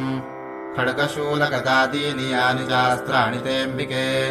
करपल्लवसङ्गीनि तैरस्मान् रक्ष सर्वतः ऋषिरुवाच एवं स्तुतासुरैर्दिव्यैः कुसुमैर्नन्दनोद्भवैः अर्चिता जगतान्धात्री तथा गन्धानुलेपनैः भक्त्या समस्तैस्त्रिदशैर्दिव्यैर्धूपैः सुधूपिता प्राह प्रसादसुमुखी समस्तान् प्रणतान् सुरान् देव्युवाच प्रियतान् त्रिदशाः सर्वे यदस्मत्तोऽभिवाञ्छितम् देवावूचुः भगवत्या कृतौ सर्वम् न किञ्चिदवशिष्यते यदयन्निहतः शत्रुरस्माकम् महिषासुरः यदि चापि वरो देयस्त्वयास्माकम् महेश्वरि संस्मृता त्वन्नो हिंसेथाः परमापदः यश्च मर्त्यस्तवैरेभिस्त्वाम् स्तोष्यत्यमलानने तस्य वित्तर्थिविभवैर्धनदारादिसम्पदाम् वृद्धये स्मत्प्रसन्ना त्वम् भवेथा सर्वदाम्बिके ऋषिरुवाच इति प्रसादिता दैवैर्जगतोऽर्थे तथात्मनः तथेत्युक्त्वा भद्रकाली बभूवान्तर्हिता नृप इत्येतत् कथितम् भूप सम्भूता सा यथा पुरा देवी देवशरीरेभ्यो जगत्त्रयहितैषिणी पुनश्च गौरी देहात् सा समुद्भूता यथाभवत् वधाय दुष्टदैत्यानाम् तथा शुम्भनिशुम्भयोः रक्षणाय च लोकानाम् देवानामुपकारिणी तच्छृणुष्व मयाख्यातम् यथावत् कथयामि ते ह्रीम् ॐ श्रीमार्कण्डेयपुराणे देवी महात्म्ये चतुर्थः ॐ क्लीम् ऋषिरुवाच पुरा शुम्भनिशुम्भाभ्यामसुराभ्याम् शचीपतेः त्रैलोक्यम् यज्ञभागाश्च श्रुतामतबलाश्रयात् तावेव सूर्यताम् तद्वदधिकारम् तथैन्दवम् कौबेरमथयाम्यम् च चक्राते वरुणस्य च तावेव पवनर्थिम् च चक्रतुर्वह्निकर्म च ततो देवा विनिर्धूता भ्रष्टराज्याः पराजिताः वृताधिकारास्त्रिदशास्ताभ्याम् सर्वे निराकृताः महासुराभ्याम् ताम् देवीम् संस्मरन्त्यपराजिताम् तयास्माकम् वरो दत्तो यथा पत्सु स्मृताखिलाः भवताम् नाशयिष्यामि तत्क्षणात् परमापदः इति कृत्वा मतिम् देवा हिमवन्तम् नगेश्वरम् जग्मुस्तत्र ततो देवीम् विष्णुमायाम् प्रतुष्टुवुः देवा ऊचुः नमो देव्यै महादेव्यै शिवायै सततम् नमः नमः प्रकृत्यै भद्रायै नियता प्रणतास्मताम् रौद्रायै नमो नित्यायै गौर्यै धात्र्यै नमो नमः ज्योत्स्नायै चेन्दुरूपिण्यै सुखायै सततम् नमः कल्याण्यै प्रणतामृत्यै सिद्ध्यै पूर्ण्यै नमो नमः नैरृत्यै भूभृताल्लक्ष्म्यै शरवाण्यै ते नमो नमः दुर्गायै दुर्गपारायै सारायै सर्वकारिण्यै ख्यात्यै तथैव कृष्णायै धूम्रायै सततम् नमः अतिसौम्यातिरौद्रायै नतास्तस्यै नमो नमः नमो जगत्प्रतिष्ठायै देव्यै कृत्यै नमो नमः या देवी सर्वभूतेषु विष्णुमायेति शब्दिता नमस्तस्यै नमस्तस्यै नमस्तस्यै नमो नमः या देवी सर्वभूतेषु चेतनेत्यभिधीयते नमस्तस्यै नमस्तस्यै नमस्तस्यै नमो नमः या देवी सर्वभूतेषु बुद्धिरूपेण संस्थिता नमस्तस्यै नमस्तस्यै नमस्तस्यै नमो नमः या देवी सर्वभूतेषु निद्रारूपेण संस्थिता नमस्तस्यै नमस्तस्यै नमस्तस्यै नमो नमः या देवी सर्वभूतेषु क्षुधारूपेण संस्थिता नमस्तस्यै नमस्तस्यै नमस्तस्यै नमो नमः या देवी सर्वभूतेषु छायारूपेण संस्थिता नमस्तस्यै नमस्तस्यै नमस्तस्यै नमो नमः या देवी सर्वभूतेषु शक्तिरूपेण संस्थिता नमस्तस्यै नमस्तस्यै नमस्तस्यै नमो नमः या देवी सर्वभूतेषु तृष्णारूपेण संस्थिता नमस्तस्यै नमस्तस्यै नमस्तस्यै नमो नमः या देवी सर्वभूतेषु क्षान्तिरूपेण संस्थिता नमस्तस्यै नमस्तस्यै नमस्तस्यै नमो नमः या देवी सर्वभूतेषु जातिरूपेण संस्थिता नमस्तस्यै नमस्तस्यै नमस्तस्यै नमो नमः या देवी सर्वभूतेषु लज्जारूपेण संस्थिता नमस्तस्यै नमस्तस्यै नमस्तस्यै नमो नमः या देवी सर्वभूतेषु शान्तिरूपेण संस्थिता नमस्तस्यै नमस्तस्यै नमस्तस्यै नमो नमः या देवी सर्वभूतेषु श्रद्धारूपेण संस्थिता नमस्तस्यै नमस्तस्यै नमस्तस्यै नमो नमः या देवी सर्वभूतेषु कान्तिरूपेण संस्थिता नमस्तस्यै नमस्तस्यै नमस्तस्यै नमो नमः या देवी सर्वभूतेषु लक्ष्मीरूपेण संस्थिता नमस्तस्यै नमस्तस्यै नमस्तस्यै नमो नमः या देवी सर्वभूतेषु वृत्तिरूपेण संस्थिता नमस्तस्यै नमस्तस्यै नमस्तस्यै नमो नमः या देवी सर्वभूतेषु स्मृतिरूपेण संस्थिता नमस्तस्यै नमस्तस्यै नमस्तस्यै नमो नमः या देवी सर्वभूतेषु दयारूपेण संस्थिता नमस्तस्यै नमस्तस्यै नमस्तस्यै नमो नमः या देवी सर्वभूतेषु तुष्टिरूपेण संस्थिता नमस्तस्यै नमस्तस्यै नमस्तस्यै नमो नमः या देवी सर्वभूतेषु मातृरूपेण संस्थिता नमस्तस्यै नमस्तस्यै नमस्तस्यै नमो नमः या देवी सर्वभूतेषु भ्रान्तिरूपेण संस्थिता नमस्तस्यै नमस्तस्यै नमस्तस्यै नमो नमः इन्द्रियाणामधिष्ठात्री भूतानाम् चाखिलेषु या भूतेषु सततम् तस्यै व्याप्त्यै देव्यै नमो नमः चितिरूपेण या कृत्स्नमेतद्व्याप्य स्थिता जगत् नमस्तस्यै नमस्तस्यै नमस्तस्यै नमो नमः स्तुतासुरैः पूर्वमभीष्टसंश्रयात् तथा सुरेन्द्रेण दिनेषु सेविता करोतु सा नः शुभहेतुरीश्वरी शुभानि भद्राण्यभिहन्तु चापदः या साम्प्रतम् चोत्थतु दैत्यतापितैरस्माभिरीशा च सुरैर्नमस्यते या च स्मृता तत्क्षणमेव हन्ति नः सर्वापदो भक्तिविनम्रमूर्तिभिः ऋषिरुवाच एवंस्तवाभियुक्तानाम् देवानाम् तत्र पार्वती स्नातुमभ्याययौ तो ये जाह्नव्या नृपनन्दन सा ब्रवीत्तान् सुरान् सुभ्रोर्भवद्भिस्तूयतेऽत्र का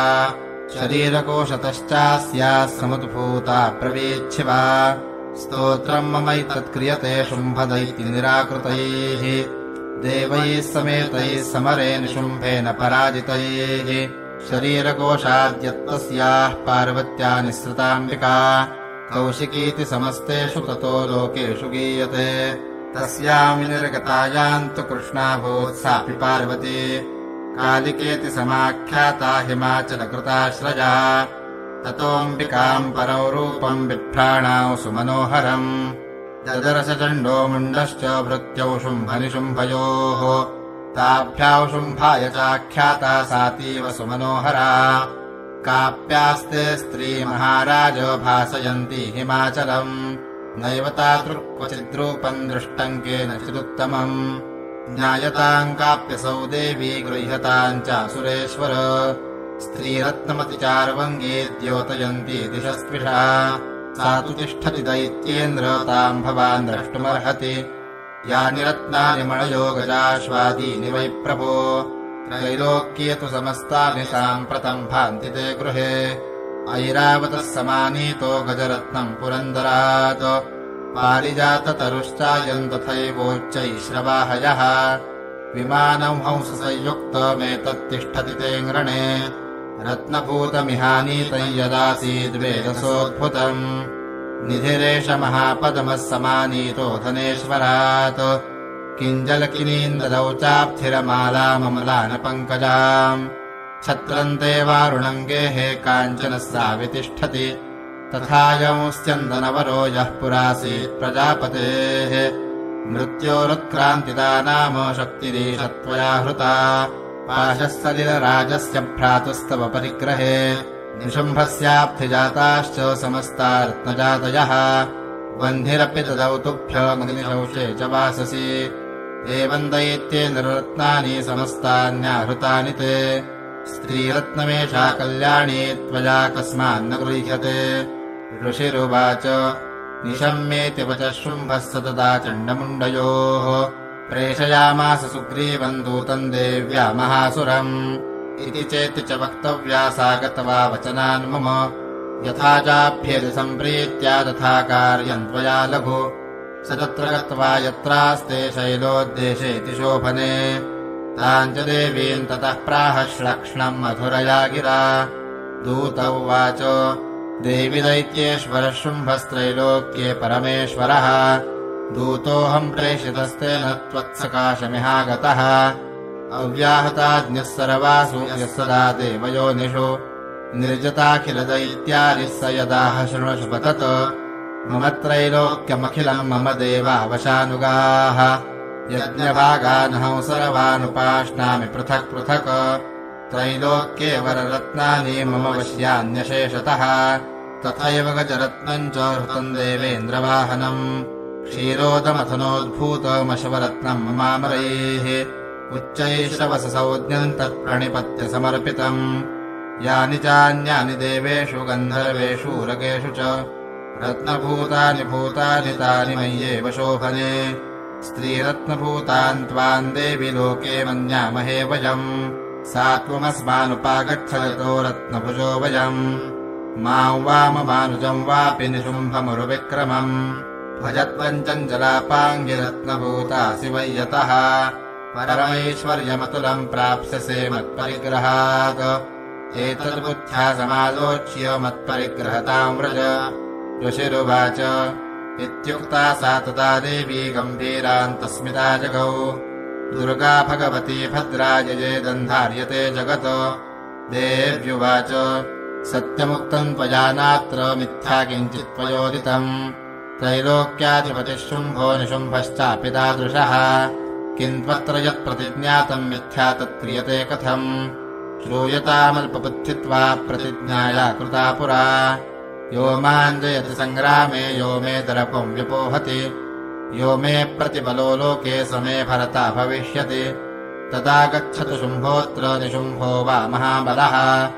माम् जित्वा किञ्चिरेणात्र पाणिम् गृह्णातु मे लघु दूत उवाच अवलिप्तासि मयैवम् त्वम् देवि ब्रूहि ममाग्रतः त्रैलोक्ये कः पुमांस्तिष्ठेदग्रे शुम्भनिशुम्भयोः अन्येषामपि दैत्यानाम् सर्वे देवा न वैयुधि तिष्ठन्ति सम्मुखे देवि किम् पुनः स्त्री त्वमेकिका इन्द्राद्याः सकला देवास्तस्सुर्येषाम् न संयुगे कुम्भादीनाम् कथम् तेषाम् स्त्री प्रयास्यसि सम्मुखम् सा त्वम् गच्छ मयैवोक्ता पार्श्वौ शुम्भनिशुम्भयोः केशाकर्षणनिर्धूत गौरवामागमिष्यसि देव्युवाच एवमेतद्बली शुम्भो निशुम्भश्चापि तादृशः किम् करोमि प्रतिज्ञा मे यदनालोचिता पुरा सत्त्वम् गच्छ मयोक्तम् ते यदेतत्सर्वमादृतः तदा चक्ष्वासुरेन्द्राय स च युक्तम् करोतु यत् श्रीमार्कण्डेयपुराणे देवी महात्म्ये पञ्चमः ॐ ऋषिरुवाच इत्याकर्ण्यवचो देव्याः सदूतो वर्षपूरितः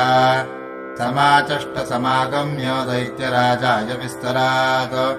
तस्य दूतस्य तद्वाक्यमाकर्ण्या सुरराट्ततः सक्रोधः प्राह दैत्यानामधिपम् धूम्रलोचनम् हे धूम्रलोचनाशु त्वम् स्वसैन्यपरिवारितः तामानय बलाद्दुष्टाङ्गेशाकर्षणविह्वलाम् तत्परित्राणतः कश्चिद्यदिवोत्तिष्ठते परः स हन्तव्यो मरो वापि यक्षो गन्धर्व एव वा ऋषिरुवाच तेनाज्ञप्तस्ततः शीघ्रम् स दैत्यो धूम्रलोचनः वृतः 6 सहस्राणामसुराणाम् धृतययौ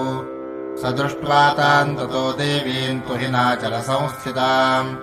जगादोच्चैः प्रयाहीति मूलौ शुम्भनिशुम्भयोः न चेत्प्रीत्याद्य भवति मत्भरतारमुपैष्यति ततो बलान्नयाम्येष केशाकर्षणविह्वलाम् देव्युवाच दैत्येश्वरेण प्रहितो बलवान् बलसंवृतः बलान्नयसि मामेवम् ततः किम् ते करोम्यहम् ऋषिरुवाच इत्युक्तः सोऽभ्यधावत्तामसुरो धूम्रलोचनः हुङ्कारेण इमतम् भस्म सा चकाराम्बिका तदा अथ क्रुद्धम् महासैन्यमसुराणाम् तथाम्बिका ववर्षसायकैस्तीक्ष्णैस्तथा शक्तिपरश्वधैः ततोऽधुतसटः कोपात् कृत्वा नादौ सुभैरवम् पपातासुरसेनायाम् सिंहो देव्या स्ववाहनः कांश्चित्करप्रहारेण दैत्यानास्येन चापरान् आक्रान्त्या चाधरेणान्यान् जघानस महासुरान्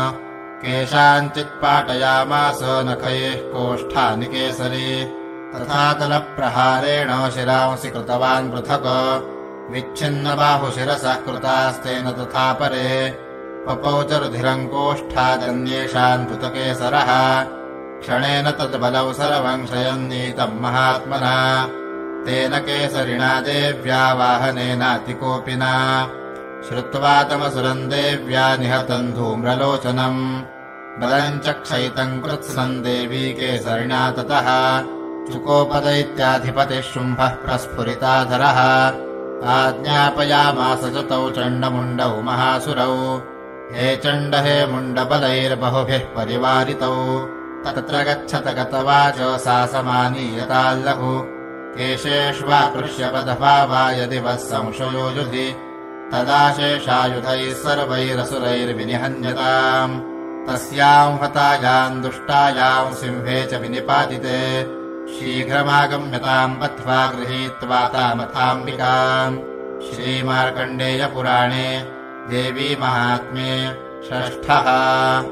ॐ ऋषिरुवाच आज्ञप्तास्ते ततो दैत्याश्चण्डमुण्डपुरोगमाः चतुरङ्गबलोपेता ययुरभ्युद्यतायुधाः यदृशुस्ते ततो देवीमीषद्धासाम् व्यवस्थिताम् सिंहस्योपरि शैलेन्द्रशृङ्गे महति काञ्चने ते दृष्ट्वा ताौ समादातुमुद्यमम् चक्रुरुद्यताः आकृष्टचापासिधरास्तथान्ये तत्समीपगाः ततः कोपम् चकारोच्चैरम्बिका तानरीन् प्रति कोपेन चास्या वदनम् मशीवर्णमभूत्तदा भ्रुकुटीकुटिला तस्या ललाटफलकादृतम् कालीकरालवदना विनिष्क्रान्तासि पाशिनी विचित्रखट्वाङ्गधरा नरमाला विभूषणा वीपिचरमपरिधाना शुष्कमांसातिभैरवा अतिविस्तारवदना जिह्वाललनभीषणा निमग्ना रक्तनयना नादापूरिति दिङ्मुखा सा वेगेनाभिपतिता घातयन्ती महासुरान् सैन्ये तत्र सुरारीणामभक्षयत तद्बलम् पार्ष्णिग्राहाङ्कुशग्राह योधघण्टा समन्वितान् समादायैकहस्तेन मुखे चिक्षेपवारणान् तथैव योधन्तुरगैरथौ सारथिना सह निक्षिप्य वक्त्रे दशनैश्चरवयन्त्रिति भैरवम् एकम् जगराह केशेषु ग्रीवायामथ चापरम् पादेनाक्रम्य चैवान्यमुरसान्यमुपोथयत् तैर्मुक्तानि च शस्त्राणि महास्त्राणि तथासुरैः मुखेन जगराहरुषा दशनैर्मथितान्यपि बलिनाम् तद्बलम् सर्वमसुराणाम् दुरात्मनाम् ममरदा भक्षयच्चान्यानन्यांश्चाताडयत्तदा असिनानि हता केचित् खट्वाङ्गताडिताः जग्मुर्विनाशमसुरादन्ताग्राभिहतास्तथा क्षणेन तद्बलम् सर्वमसुराणाम् निपातितम् दृष्ट्वा चण्डोऽपि तुद्रावताम् कालीमतिभीषणाम् शरवर्षैर्महाभीमैर्भीमाक्षीम् ताम् महासुरः छादयामास चक्रैश्च मुण्डः क्षिप्तैः सहस्रशः तानि चक्राण्यनेकानि विशमानानि तन्मुखम् बभुर्यथा कबिम्बानि सुभगूनि घनोदरम् ततो जहासातिरुषा भीमम् भैरवनादिनी कालीकरालवदना दुरदर्शदशनोज्ज्वला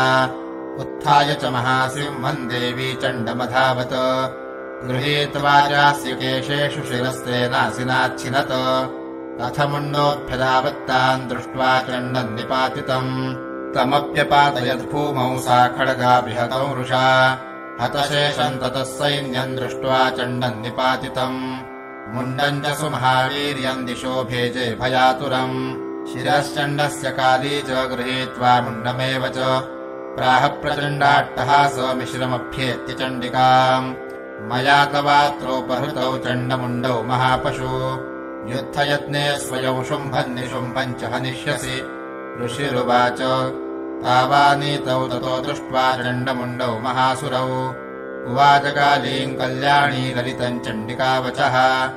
यस्माच्चण्डम् च मुण्डम् च गृहीत्वा त्वमुपागता चामुण्डेति ततो लोके ख्याता देवी भविष्यसि श्रीमार्कण्डेयपुराणे देवी महात्म्ये सप्तमः। ॐ ऋषिरुवाच चण्डे च निहते दैत्ये मुण्डे च विनिपातिते बहुलेषु च सैन्येषु क्षयितेष्वसुरेश्वरः ततः कोपपराधीनो चेता शुम्भः प्रतापवान्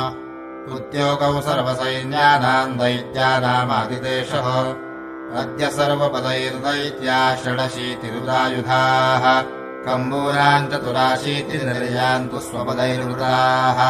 कोटिवीर्याणि 50 कुलानि वै 100 कुलानि धौम्राणाम् निर्गच्छन्तु ममाद्यया कालकातौषधामौर्वाः कालिकेयास्तथासुराः युद्धाय सज्जा निर्यान्तु आज्ञया त्वरिता मम इत्याज्ञाप्यासुरपतिः शुम्भो भैरवशासनः निर्जगाममहासैन्यसहस्रैर्बहुभिर्वृतः आयान्तम् चण्डिका दृष्ट्वा तत्सैन्यपतिभीषणम् जास्वनैः पूरयामास धरणी गगनान्तरम् ततः सिंहो महानादमतीव कृतवान् नृप घण्टास्वनेन तान्नादानम्बिका चोपबृंहयत् धनुर्या सिंहघण्टानान्नादा पूरिति दिङ्मुखा निनादैर्भीषणैः काली जिज्ञे विस्तारितानना तन्निनादमुपश्रुत्य दैत्यसैन्यैः चतुर्दिशम् देवी सिंहस्तदा काली सरोषैः परिवारिताः एतस्मिन्नन्तरे भूप विनाशाय सुरद्विषाम् भवायामरसिंहानामतिवीर्यबलान्विताः ब्रह्मेषु विष्णूना तथेन्द्रस्य च शक्तयः शरीरेभ्यो विनिष्क्रम्य तद्रूपैश्चण्डिकाय ययुः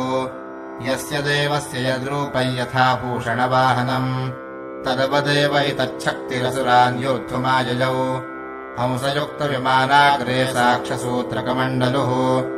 आयाता ब्रह्मणः शक्तिर्ब्रह्माणीत्यभिधीयते माहेश्वरी वृषारूढा त्रिशूलवरधारिणी महाहिवलया प्राप्ता चन्द्ररेखा विभूषणा कौमारी शक्तिहस्ता च मयूरवरवाहना योद्धुमभ्याययौ दैत्यानम्बिका गुहरूपिणी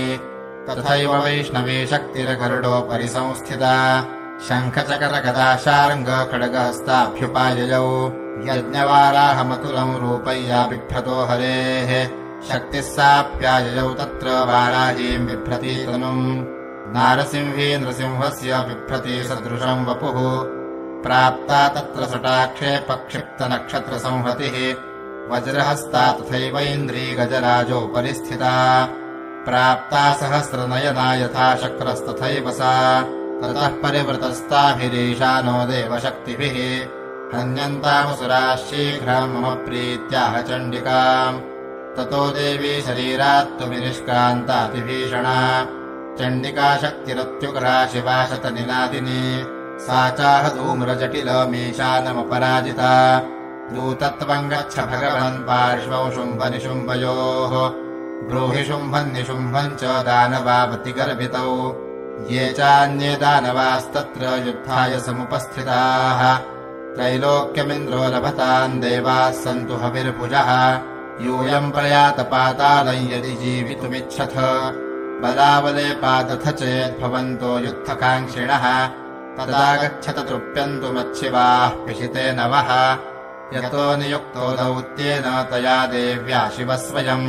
शिवदूतीति लोकेऽस्म्यंस्ततः साख्यातिमागता तेऽपि श्रुत्वा वचो देव्याः शर्वाख्यातम् महासुराः अमर्षा पूरिता जग्मुर्यत्र कात्यायनी स्थिता ततः प्रथममेवाग्रे शरशक्त्र्यष्टिवृष्टिभिः ववर्षरुत्थतामर्षास्तान् देवीममरारयः सा च तान् प्रहितान् बाणान् शूलशक्तिपरशुपथान् चिच्छेदलीलयाध्मात धनुर्मुक्तैरमहेषुभिः तस्याकृतस्तथा काली शूलपातविदारितान्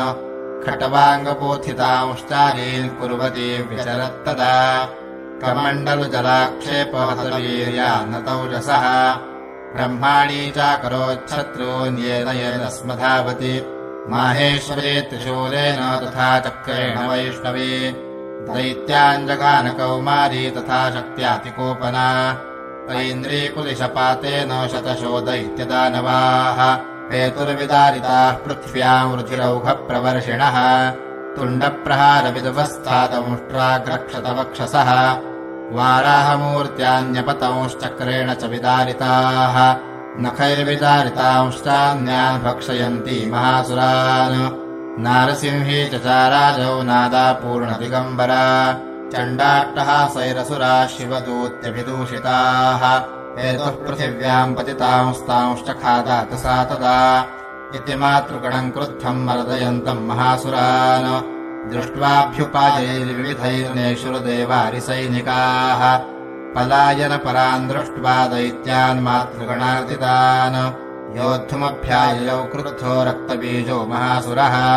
रक्तबिन्दुर्यदा भूमौ पतत्यस्य शरीरतः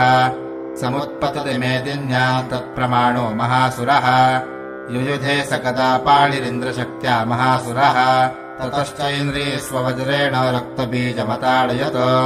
पुलिशेनाहतस्याशु बहुसुस्रावशोणितम् समुत्तस्थुस्ततो योधास्तद्रूपास्तत्पराक्रमाः यावन्तः पतितास्तस्य शरीराद्रक्तबिन्दवः तावन्तः पुरुषा जातास्तद्वीर्यबलविक्रमाः ते चापि युयुजुस्तत्र पुरुषा रक्तसम्भवाः समम् मातृभिरत्युग्रशस्त्रपातातिभीषणम्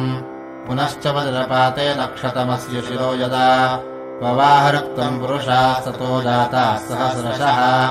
वैष्णवी समरे चैनम् चक्रेणाभिजगानः गदया ताडयामास ऐन्द्रीतमसुरेश्वरम् वैष्णवी चक्रभिन्नस्य रुधिरस्रावसम्भवैः सहस्रशो जगद्व्याप्तम् तत्प्रमाणैर्महासुरैः शक्त्या जघानकौमारी वाराही च तथासिना माहेश्वरी त्रिशूलेन रक्तबीजम् महासुरम् स चापि गदया दैत्यः सर्वा एवाहनत्पृथक् मातॄः कोपसमाविष्टो रक्तबीजो महासुरः तस्याः तस्य बहुधा शक्तिशूलादिभिर्भुवि पपादयो वै रक्तौघस्तेनासञ्चतशोऽसुराः तैश्चासुरासृक्सम्भूतैरसुरैः सकलम् जगत् व्याप्तमासीत्ततो देवा भयमाजगमुरुत्तमम् तान् विषण्णान् सुरान् दृष्ट्वा चण्डिका प्राह सत्वरम् उवाचकालीम् चामुण्डे विस्तीर्णम् वदनम् कुरु मच्छस्त्रपातसम्भूतान् रक्तबिन्दून् महासुरान् रक्तबिन्दोः प्रतीच्छत्वम् वक्त्रेणानेन वेगिना भक्षयन्ती चलरणे तदुत्पन्नान् महासुरान् एवमेष क्षयन् दैत्यः क्षीणरक्तो गमिष्यति भक्ष्यमाणा स्वया चोग्रान् चोत्पत्स्यन्ति चापरे इत्युक्त्वा तान् ततो देवी शूलेनाभिजगानतम् मुखेन काली जगृहे रक्तबीजस्य शोणितम् ततो सा वा जगानाथ गदया तत्र चण्डिका न चास्या वेदनाम् चक्रे गदापातो लिपिकामपि तस्याः तस्य देहात्तु बहुसुस्रावशोणितम् यतस्ततस्तद्वक्त्रेण चामुण्डा सम्प्रतीच्छति मुखे समुद्गता ये स्या रक्तपातान् महासुराः तांश्चखादाथ चामुण्डा पपौ तस्य च शोणितम् देवी शूलेन वज्रेण बाणैरसिभिररुष्टिभिः जघानरक्तबीजम् तम् चामुण्डा पीतशोणितम् सपपात महीपृष्ठे शस्त्रसङ्गसमाहतः नीरक्तश्च महीपालो रक्तबीजो महासुरः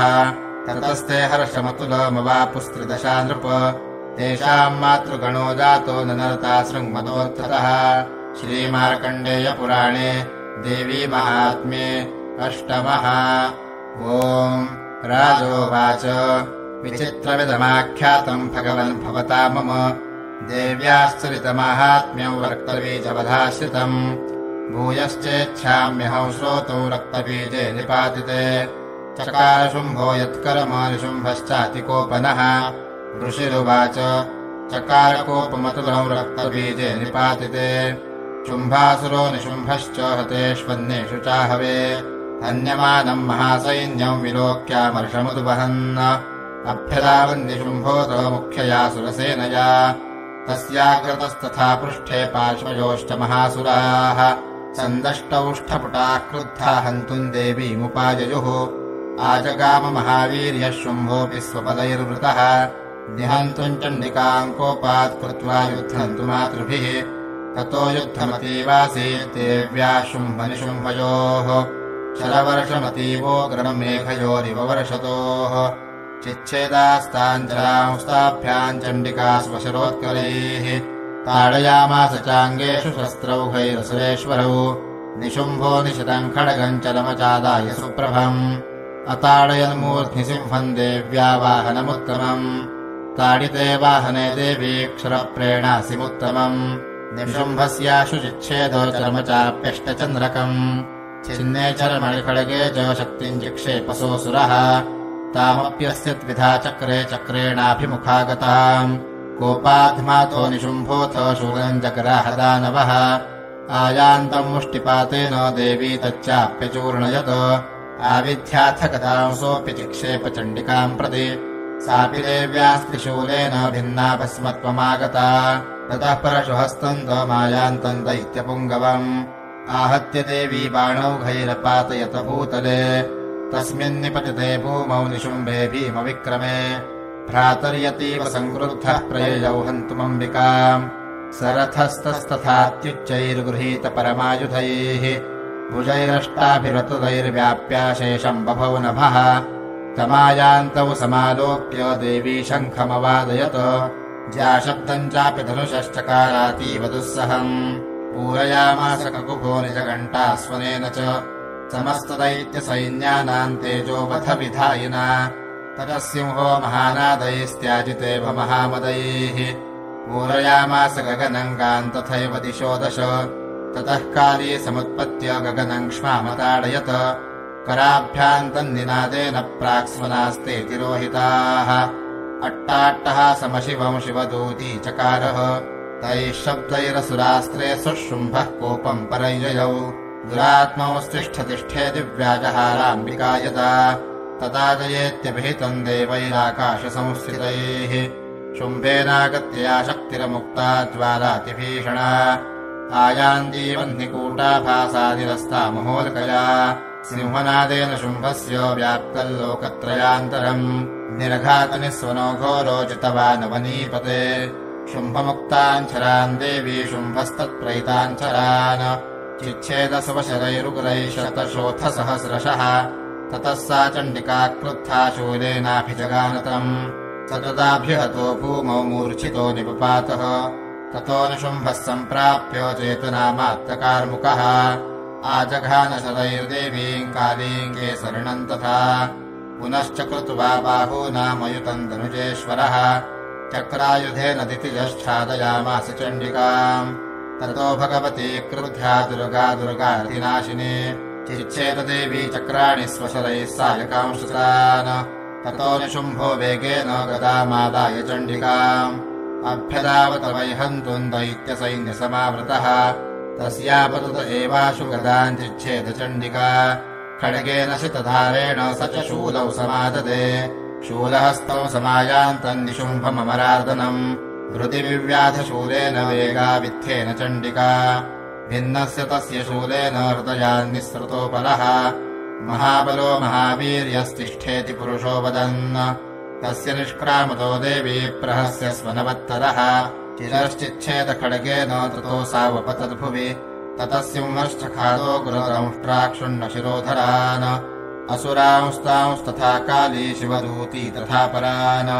कौमारी शक्तिनिरभिन्नाः केचिन्नेषुरमहासुराः ब्रह्माणी मन्त्रपूतेन तोयेनान्ये निराकृताः माहेश्वरी त्रिशूलेन भिन्नाः पेतुस्तथा परे वाराही तुण्डघातेन केचिच्चूर्णीकृता भुवि खण्डम् खण्डम् च चक्रेण वैष्णव्या दानवाः कृताः वज्रेण चैन्द्रीहस्ताग्रविमुक्तेन तथा परे केचिद्विनेषुरसराः केचिन्नष्टा महाहवात् भक्षिताश्चापरे काली शिवदूती मृगाधिपैः श्रीमार्कण्डेयपुराणे देवी महात्म्ये नवमः। ॐ ऋषिरुवाच निशुम्भम् निहतम् दृष्ट्वा भ्रातरम् प्राणसंयुतम् हन्यमानम् बलम् चैव शुम्भः क्रुद्धो ब्रवीद्वचः बलावले पतुष्टे त्वम् मातुर्गे गर्वमावह अन्यासाम् बलमाश्रित्य युध्यसे चातिमानिनी देव्युवाच एकैवाहम् जगत्यत्र द्वितीया काममापरा पश्यैता दुष्टमय्येव विशन्त्यो मदविभूतयः ततः समस्तास्ता देव्यो ब्रह्माणि प्रमुखालयम् तस्या देव्यास्तनौ जगमुरेकैवासीत्तदाम्बिका देव्युवाच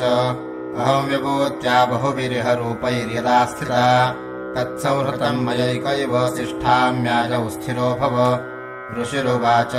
ततः प्रववृते युद्धम् देव्या शुम्भस्य चोभयोः पश्यदावसरवदेवानामसुराणाम् च दारुणम् शरवरशैः शितैः शस्त्रैस्तथा चास्त्रैः सुदारुणैः तयोर्युद्धमभूद्भूयः सर्वलोकभयङ्करम् दिव्यान्यस्त्राणि शतशो मूचेयान्यथाम्बिका प्रभञ्जनानि दैत्येन्द्रस्तत्प्रतीघातकर्तृभिः मुक्तानि तेन चास्त्राणि दिव्यानि परमेश्वरी प्रभञ्जली देवो गुरहुङ्कारोच्चारणादिभिः ततः शरशतैर्देवीमाच्छादयतसोऽसुरः सापि तत्कुपिता देवी धनुश्चिच्छेदचेषुभिः छिन्ने धनुषि दैत्येन्द्रस्तथा शक्तिमथा ददे चिच्छेददेवी चक्रेण तामप्यस्य करे स्थिताम् ततः खड्गमुपादाय शतचन्द्रम् च भानुवत् अभ्यदावतताम् देवीम् दैत्यानामधिपेश्वरः तस्यापतत एवाशु खड्गम् चिच्छेदचण्डिका धनुर्मुक्तैः शितैर्बाणैश्चर्मचार्ककरामलम् अश्वांशपातयामास रथौ सारथिना सह हताश्वस्तदा दैत्यश्छिन्नधनवाविसारथिः जगराहमुद्गरम् घोरमम्बिकानिधनोद्यतः चिच्छेदापततस्तस्य मुद्गरम् निशितैः शरैः तथापि सोऽभ्यदावत्ताम् मुष्टिमुद्यम्य वेगवान् समुष्टिम् पातयामास हृदये दैत्यपुङ्गवः देव्यास्तम् चापि सा देवी तलेनोरस्य ताडयत् तलप्रहाराभिहतो निपपातमहीतले स दैत्यराजः सहसा पुनरेव तथोत्थितः उत्पत्ति च प्रगृह्योचैर्देवीम् गगनमास्थितः तत्रापि सा निराधारायुयुधेतेन चण्डिका नियुद्धम् हे ददा दैत्यश्चण्डिका च परस्परम् चक्रतुः प्रथमौ सिद्धमुनिविस्मयकारकम् ततो नियुद्धम् सुचिरम् कृत्वा तेनाम्बिका सह उत्पाट्य भ्रामयामास चिक्षेपधरणीतले सक्षिप्तो धरणीम् प्राप्य मुष्टिमुद्यम्य वेगवान् अभ्यदावत दुष्टात्मा चण्डिका निधनेच्छया तमायान्तम् ततो देवी सर्वदैत्यजनेश्वरम् जगत्याम् पातयामास भित्त्वा शूलेन वक्षसि सगतासुः पपातोर्व्याम् देवी शूलाग्रविक्षतः चालयन् सकलाम् पृथ्वीम् साब्धिद्वीपांसपर्वताम् ततः प्रसन्नमखिलम् हते तस्मिन् दुरात्मनि जगत्स्वास्थ्यमतीवापो निर्मलम् चाभवन्नभः उत्पातमेघाः सोल्काये प्रागासंस्ते शमय्ययुः सरितो मार्गवाहिन्यस्तथा संस्तत्र पातिते ततो देवगणाः सर्वे हर्षनिर्भरमानसाः बभूवुर्निहते तस्मिन् गन्धर्वाललितम् जगुः अवादयंस्तथैवान्येन नृतुश्चाप्सरो गणाः ववुः पुण्यास्तथा वाताः सुप्रभो भूत्तिवाकरः श्रीमार्कण्डेयपुराणे देवी माहात्म्ये दशमः। ॐ ऋषिरुवाच देव्या हते तत्र महासुरेन्द्रे स्त्रेन्द्रासुरावन्धिपुरोगमास्ताम् काद्यायनेन्दुष्टपुरिष्टलाभाद्विकाशिवक्त्राब्जविकासिताशाः देवि प्रपन्नाति हरे प्रसीद प्रसीद मातरजगतोऽखिलस्य प्रसीद विश्वेश्वरि पाहि विश्वम् त्वमीश्वरी देवि चराचरस्य आधारभूता जगतस्त्वमेका महीस्वरूपेण यतस्थितासि तपाम् स्वरूपस्थितया त्वयैकदाप्यायते कृत्स्नमलङ्घवीर्ये त्वम् वैष्णवी शक्तिरनन्तवीर्या विश्वस्य बीजम् परमासि माया सम्मोहितम् देवि समस्तमेतत्त्वम् वै प्रसन्ना भुवि मुक्तिहेतुः विद्या समस्तास्तव देवि वेदाः स्त्रियः समस्ताः सकला जगत्सु त्वयैकया पूरितमम् वै तत्काते स्तुतिस्तव्यपरा परोक्तिः सर्वभूता यदा देवि मुक्तिमुक्तिप्रदायिने त्वम् स्तुता स्तुतये का वा भवन्तु परमोक्तयः सर्वस्य बुद्धिरूपेण जनस्य हृदि संस्थिते स्वर्गापवर्गदे देवि नारायणि नमोऽस्तुते कलाकाष्ठादिरूपेण परिणामप्रदायिनि विश्वस्योपरतौ शक्ते नारायणि नमोऽस्तुते सर्वमङ्गलमाङ्गल्ये शिवे सर्वार्थसाधिके शरण्ये त्र्यम्बके गौरि नारायणि नमोऽस्तुते सृष्टिस्थितिविनाशानां शक्तिभूते सनातने गुणाश्रये गुणमये नारायणि नमोऽस्तुते शरणागतदीनार्थ परित्राणपरायणे सर्वस्यार्तिहरे देवि नारायणि नमोऽस्तुते हंसयुक्तविमानस्थे ब्रह्माणि रूपधारिणि कौशाम्भहाक्षरिके देवि नारायणि नमोऽस्तुते त्रिशूलचन्द्राहिधरे महावृषभवाहिनि माहेश्वरी स्वरूपेण नारायणि नमोऽस्तु ते मयूरकुक्कुटवृते महाशक्तिधरे नगे कौमारीरूपसंस्थाने नारायणि नमोऽस्तु ते शङ्खचक्रगदाशार्ङ्गगृहीतपरमायुधे प्रसीद वैष्णवीरूपे नारायणि नमोऽस्तु ते गृहीतोग्रमहाचक्रे दंष्टोद्धृतवसुन्धरे वराहरूपिणि शिवे नारायणि नमोऽस्तु ते नृसिंहरूपेणोग्रेण हन्तुम् दैत्यान् कृतोद्यमे त्रैलोक्यत्राणसहिते नारायणि नमोऽस्तु ते किरीटिनि महावज्रे सहस्रनयनोज्ज्वले वृत्रप्राणहरे चैन्द्रि नारायणि नमोऽस्तु ते शिवदूते स्वरूपेण हतदैत्यमहाबले घोररूपे महारावे नारायणि नमोऽस्तु ते दंष्ट्राकरालवदने शिरोमाला विभूषणे चामुण्डे मुण्डमथने नारायणि नमोऽस्तु ते लक्ष्मीलज्जे महाविद्ये श्रद्धे पुष्टिस्वधे ध्रुवे महारात्रिमहामाये नारायणि नमोऽस्तु ते मेधे सरस्वतिवरे भूतिभाप्रवितामसि नियते त्वम् प्रसीदेशे नारायणि नमोऽस्तु ते सर्वस्वरूपे सर्वेशे सर्वशक्तिसमन्विते भयेभ्यस्त्राहिनो देवि दुर्गे देवि नमोऽस्तु ते एतत्ते वदनौ सौम्यम् लोचनत्रयभूषितम् पातु नः सर्वभूतेभ्यः कात्यायनि नमोऽस्तु ते ज्वालाकरालमत्युकरमशेषासुरसूदनम् त्रिशूलम् पातु नो भीते भद्रकालि नमोऽस्तु ते हिनस्थितैत्यतेजांसि स्वनेना पूर्ययाजगत् सा घण्टा पातु नो देवि पापेभ्यो न सुतानिव असुरासृपसापङ्कचर्चितस्ते करोज्ज्वलः शुभाय खड्गो भवतु चण्डिके त्वानरावयम् रोगानशेषानपहंसि तुष्टारुष्टा तु कामान् सकलानभीष्टान् त्वामाश्रितानान्न विपन्नानाम् त्वामाश्रिताह्याश्रयताम् प्रयान्ति एतत्कृतम् यत्कदनम् त्वयाद्य धर्मद्विषाम् देवि महासुराणाम् रूपैर्नैकैर्बहुधात्ममूर्तिम् कृत्वाम्बिके तत्प्रकरोति कान्या विद्यासु शास्त्रेषु विवेकदीपेष्वाद्येषु वाक्येषु जगात्पुरन्या मम त्वगर्तेति महान्धकारे बिभ्रामयत्येतदतीव विश्वम् रक्षांसि यत्रोग्रविशाश्च नागा यत्रारयोदस्ति बलानि यत्र दावानलो यत्र तथाब्धिमध्ये तत्र स्थिता त्वम् परिपासि विश्वम् विश्वेश्वरि त्वम् परिपासि विश्वम् विश्वात्मिका धारयसीह विश्वम् विश्वेशवन्द्या भवती भवन्ति विश्वाश्रया ये त्वयि भक्तिनम्राः देवि प्रसीद परिपालयनोरिभीतेर्नित्यम् यथा सर्वपराधुनैव सद्यः पापानि सर्वजगताम् प्रशमन्नयाशु उत्पातपाकजनितांश्च प्रणतानाम् प्रसीद त्वम् देवि विश्वार्तिहारिणि त्रैलोक्यवासिनामीड्ये लोकानाम् वरदा भव देव्युवाच वरदाहौ सुरगणा वलयम् मनसेच्छथ कौर्णध्वम् प्रयच्छामि जगतामुपकारकम् देवा ऊचुः सर्वा बाधा प्रशमनम् त्रैलोक्यस्याखिलेश्वरि एवमेव त्वया कार्यमस्मद्वैरिविनाशनम् देव्युवाच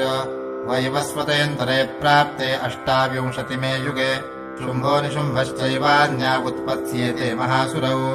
नन्दगोपगृहे जाता यशोदा गर्भसम्भवा ततस्थौ नाशयिष्यामि विन्ध्याचलनिवासिनी पुनरप्यतिरौद्रेण रूपेण पृथिवीतले अवतीर्य हनिष्यामि वै प्रचित्तांशदानवान् भक्षयन्त्याश्चितानुग्रान् वै प्रचित्तान् महासुरान् रक्तादन्ता भविष्यन्ति दाडिमी कुसुमोपमाः ततो माम् देवता स्वर्गे मर्त्यलोके च मानवाः स्तुवन्तो व्याहरिष्यन्ति सततौ रक्तदन्तिकाम् भूयश्च शतवार्षिक्यामनावृष्ट्यामनम्भसि मुनिभिः संस्मृता भूमौ सम्भविष्याम्ययोनिजा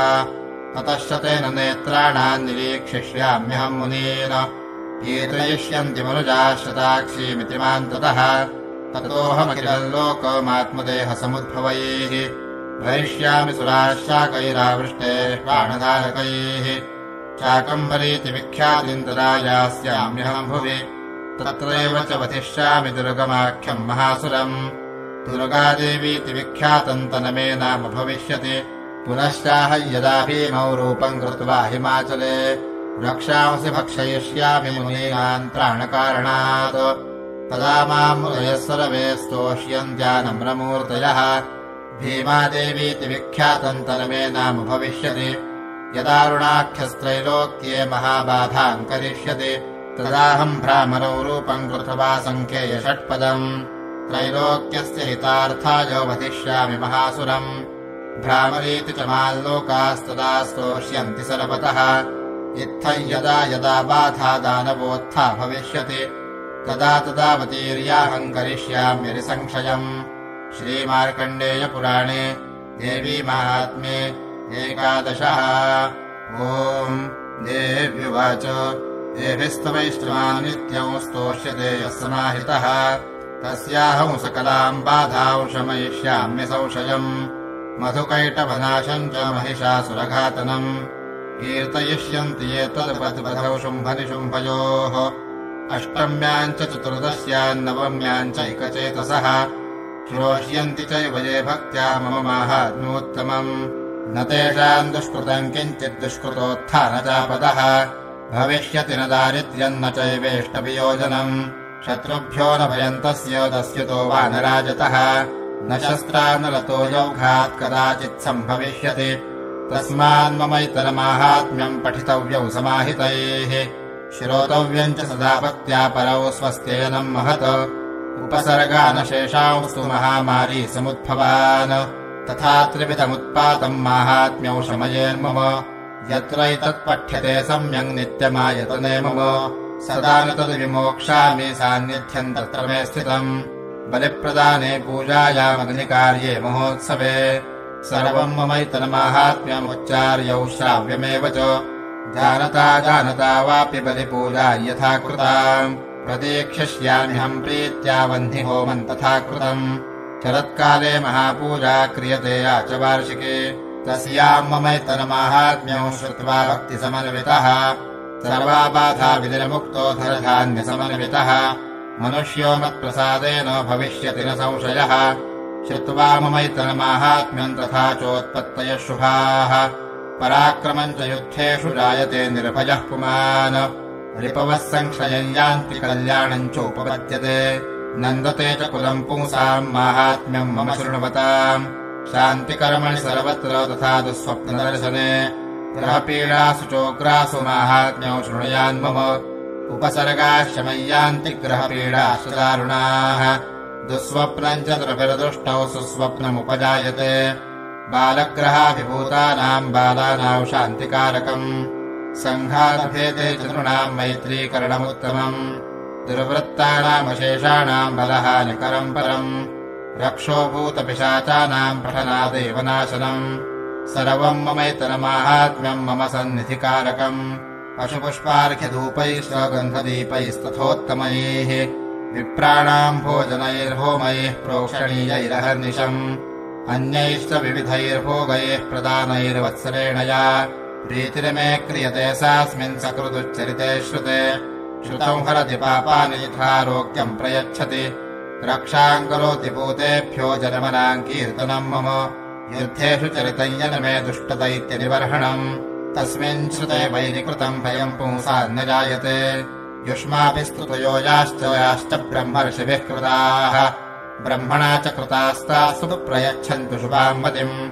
अरण्ये प्रान्तरे वापि लावाग्निपरिवारितः दस्युभिर्वावृतः शून्ये गृहीतो वापि शत्रुभिः सिंहम् व्याघ्रानुजातो वा वने वा वनहस्तिभिः राज्ञा क्रुद्धेन चाज्ञप्तो वध्यो बन्धगतोऽपि वा आघूर्णितो वा वातेन स्थितः पोते महार्णवे पतत्सु चापि शस्त्रेषु सङ्ग्रामेषु दारुणे सर्वा बाधासु घोरासु वेदनाभ्यर्दितोऽपि वा स्मरन्ममैतच्चरितम् नरो मुच्येत सङ्कटात् मम प्रभावात् सिंहाद्यादस्य गो वैरिणस्तथा दूरादेव पलायन्ते स्मरतश्चरितम् मम ऋषिरुवाच इत्युक्त्वा सा भगवती चण्डिका चण्डविक्रमा पश्यताम् सर्वदेवानाम् तत्रैवान्तरधीयत तेऽपि देवा निरातङ्काः स्वाधिकारान्यथा पुरा यज्ञभागभुजः सर्वे चक्रुर्विनिहतारयः दैत्यासु देव्या निहते शुम्भे देवरिपौयुधि जगद्विध्वंसके तस्मिन् महोग्रे तुलविक्रमे निशुम्भे च महावीर्ये शेषाः पातालमाययुः एवम् भगवती देवी सा नित्यापि पुनः पुनः सम्भूय कुरुते भूपजगतः परिपालनम् तयैतन्मोह्यते विश्वम् सैव विश्वम् प्रसूयते सा याचिता च विज्ञानम् तुष्टा बुद्धिम् प्रयच्छति व्याप्तम् तत्सकलम् ब्रह्माण्डम् मनुजेश्वर महादेव्या महाकाली महामारी स्वरूपया सैव काले महामारी सैव सृष्टिर्भवत्यजा स्थितिम् करोति भूतानां सैव काले सनातने भवकाले नृणां सैव लक्ष्मीर्वृद्धिप्रदा गृहे सैवाभावे तथा लक्ष्मीर्विनाशायोपजायते स्तुता सम्पूजिता पुष्पैर्गन्धधूपादिभिस्तथा ददाति वित्तम् पुत्रांश्च मतिन्धरमे तथा शुभाम् श्रीमार्कण्डेयपुराणे देवी महात्म्ये 12 ॐ ऋषिरुवाच एतत्ते कथितम् भूप देवी माहात्म्यमुत्तमम् एवम् प्रभावा सा देवी यजेदन्धार्यते जगत् विद्या तथैव क्रियते भगवद्विष्णुमायया तया त्वमेष वैश्यश्च तथैवान्ये विवेकिनः मोह्यन्ते मोहिताश्चैव मोहमेष्यन्ति चापरे तामुपेहि महाराज शरणम् परमेश्वरीम् आराधिता सैव नृणाम् भोगस्वर्गापवर्गदा मार्कण्डेय उवाच इति तस्य वच श्रुत्वा सुरथः स नराधिपः प्रणिपत्य महाभागम् तम् ऋषौ संशितौ व्रतम् निर्विण्णोति ममत्वेन राज्यापहरणेन च जगाम सद्यस्तपसे स च वैश्यो महामुने सन्दर्शनार्थमम्बाया नदी पुलिनमास्थितः स च वैश्यस्तपस्तेपे देवी सूक्तम् परम् जपन् तौ तस्मिन् पुलिने देव्याः कृत्वा मूर्तिम् महीमयीम् अर्हणाम् चक्रतुस्तस्याः पुष्पधूपाग्नितर्पणैः निराहारौ यतात्मानौ तन्मनस्कौ समाहितौ दददुस्तौ बलिम् चैव निजगात्राश्रुभुक्षितम् एवम् समाराधयतोऽस्त्रिभिर्वर्षैर्यतात्मनोः परितुष्टा जगद्धात्री प्रत्यक्षम् प्राह चण्डिका देव्युवाच यत्प्रार्थ्यते त्वया भूपत्वया च कुलनन्दन मत्तस्तत्प्राप्यताौ सर्वम् परितुष्टा ददामि ते मार्कण्डेय उवाच ततो वव्रे नृपो राज्यमभिभ्रंश्यन्यजनमनि अत्रैव निजौ राज्यम् हतशत्रुबलम् बलात् सोऽपि वैशस्ततो ज्ञानम् वव्रे निर्विण्णमानसः ममेत्यह विधिप्राज्ञः सङ्गविच्युतिकारकम् देव्युवाच स्वल्पैरहोभिर्नृपते स्वराज्यम् प्राप्स्यते भवान् हत्वा रिपूनः स्खलितम् तव तत्र भविष्यति मृतश्च भूयः सम्प्राप्य जन्मदेवाद्विवस्वतः सावर्णिको मनुर्नाम भवान् भुवि भविष्यति वैश्यवर्यत्वयाजश्च वरोऽस्मत्तोऽभिवाञ्छितः तम् प्रयच्छामि सौसिद्ध्यै तव ज्ञानम् भविष्यति मार्कण्डेय उवाच इति दत्त्वा तयोर्देवी यथाभिलषितम् वरम् बभूवान्तर्हिता सद्यो भक्त्या ताभ्यामभिष्टुता एवम् देव्या वरम् लब्ध्वा सुरथः क्षत्रियर्षभः सूर्याज्जन्मसमासाद्यो सावर्णिर्भविता मनुः इति दत्त्वा तयोर्देवी यथाभिलषितम् वरम् बभूवान्तर्हिता सद्यो भक्त्या ताभ्यामभिष्टुता एवम् देव्या वरम् लब्ध्वा सुरथः क्षत्रियर्षभः सूर्याज्जन्मसमासाद्यो सावर्णिर्भविता मनुः क्लीम् ॐ श्रीमार्कण्डेयपुराणे देवी महात्म्ये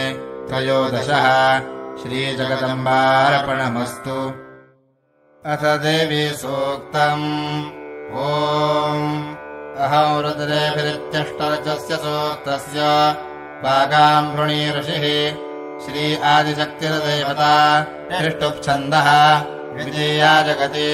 ते जगदम्बा प्रीत्यर्थे जपे विनियोगः ॐ अहम् रुद्रेभिरवसोभिश्चराम्यहमादित्यैरुतविश्वदेवैः अहम् मित्रावरुणो भाविभर्म्यहमिन्द्राग्नि अहमश्विनो भा अहम् सोममाहनसम् विभर्म्यहम् त्वष्टारमुतपूषणम् भगम् अहम् दोधामिद्रवीणौ हविषमोदे सुप्राव्ये यजमानाय सुनुवते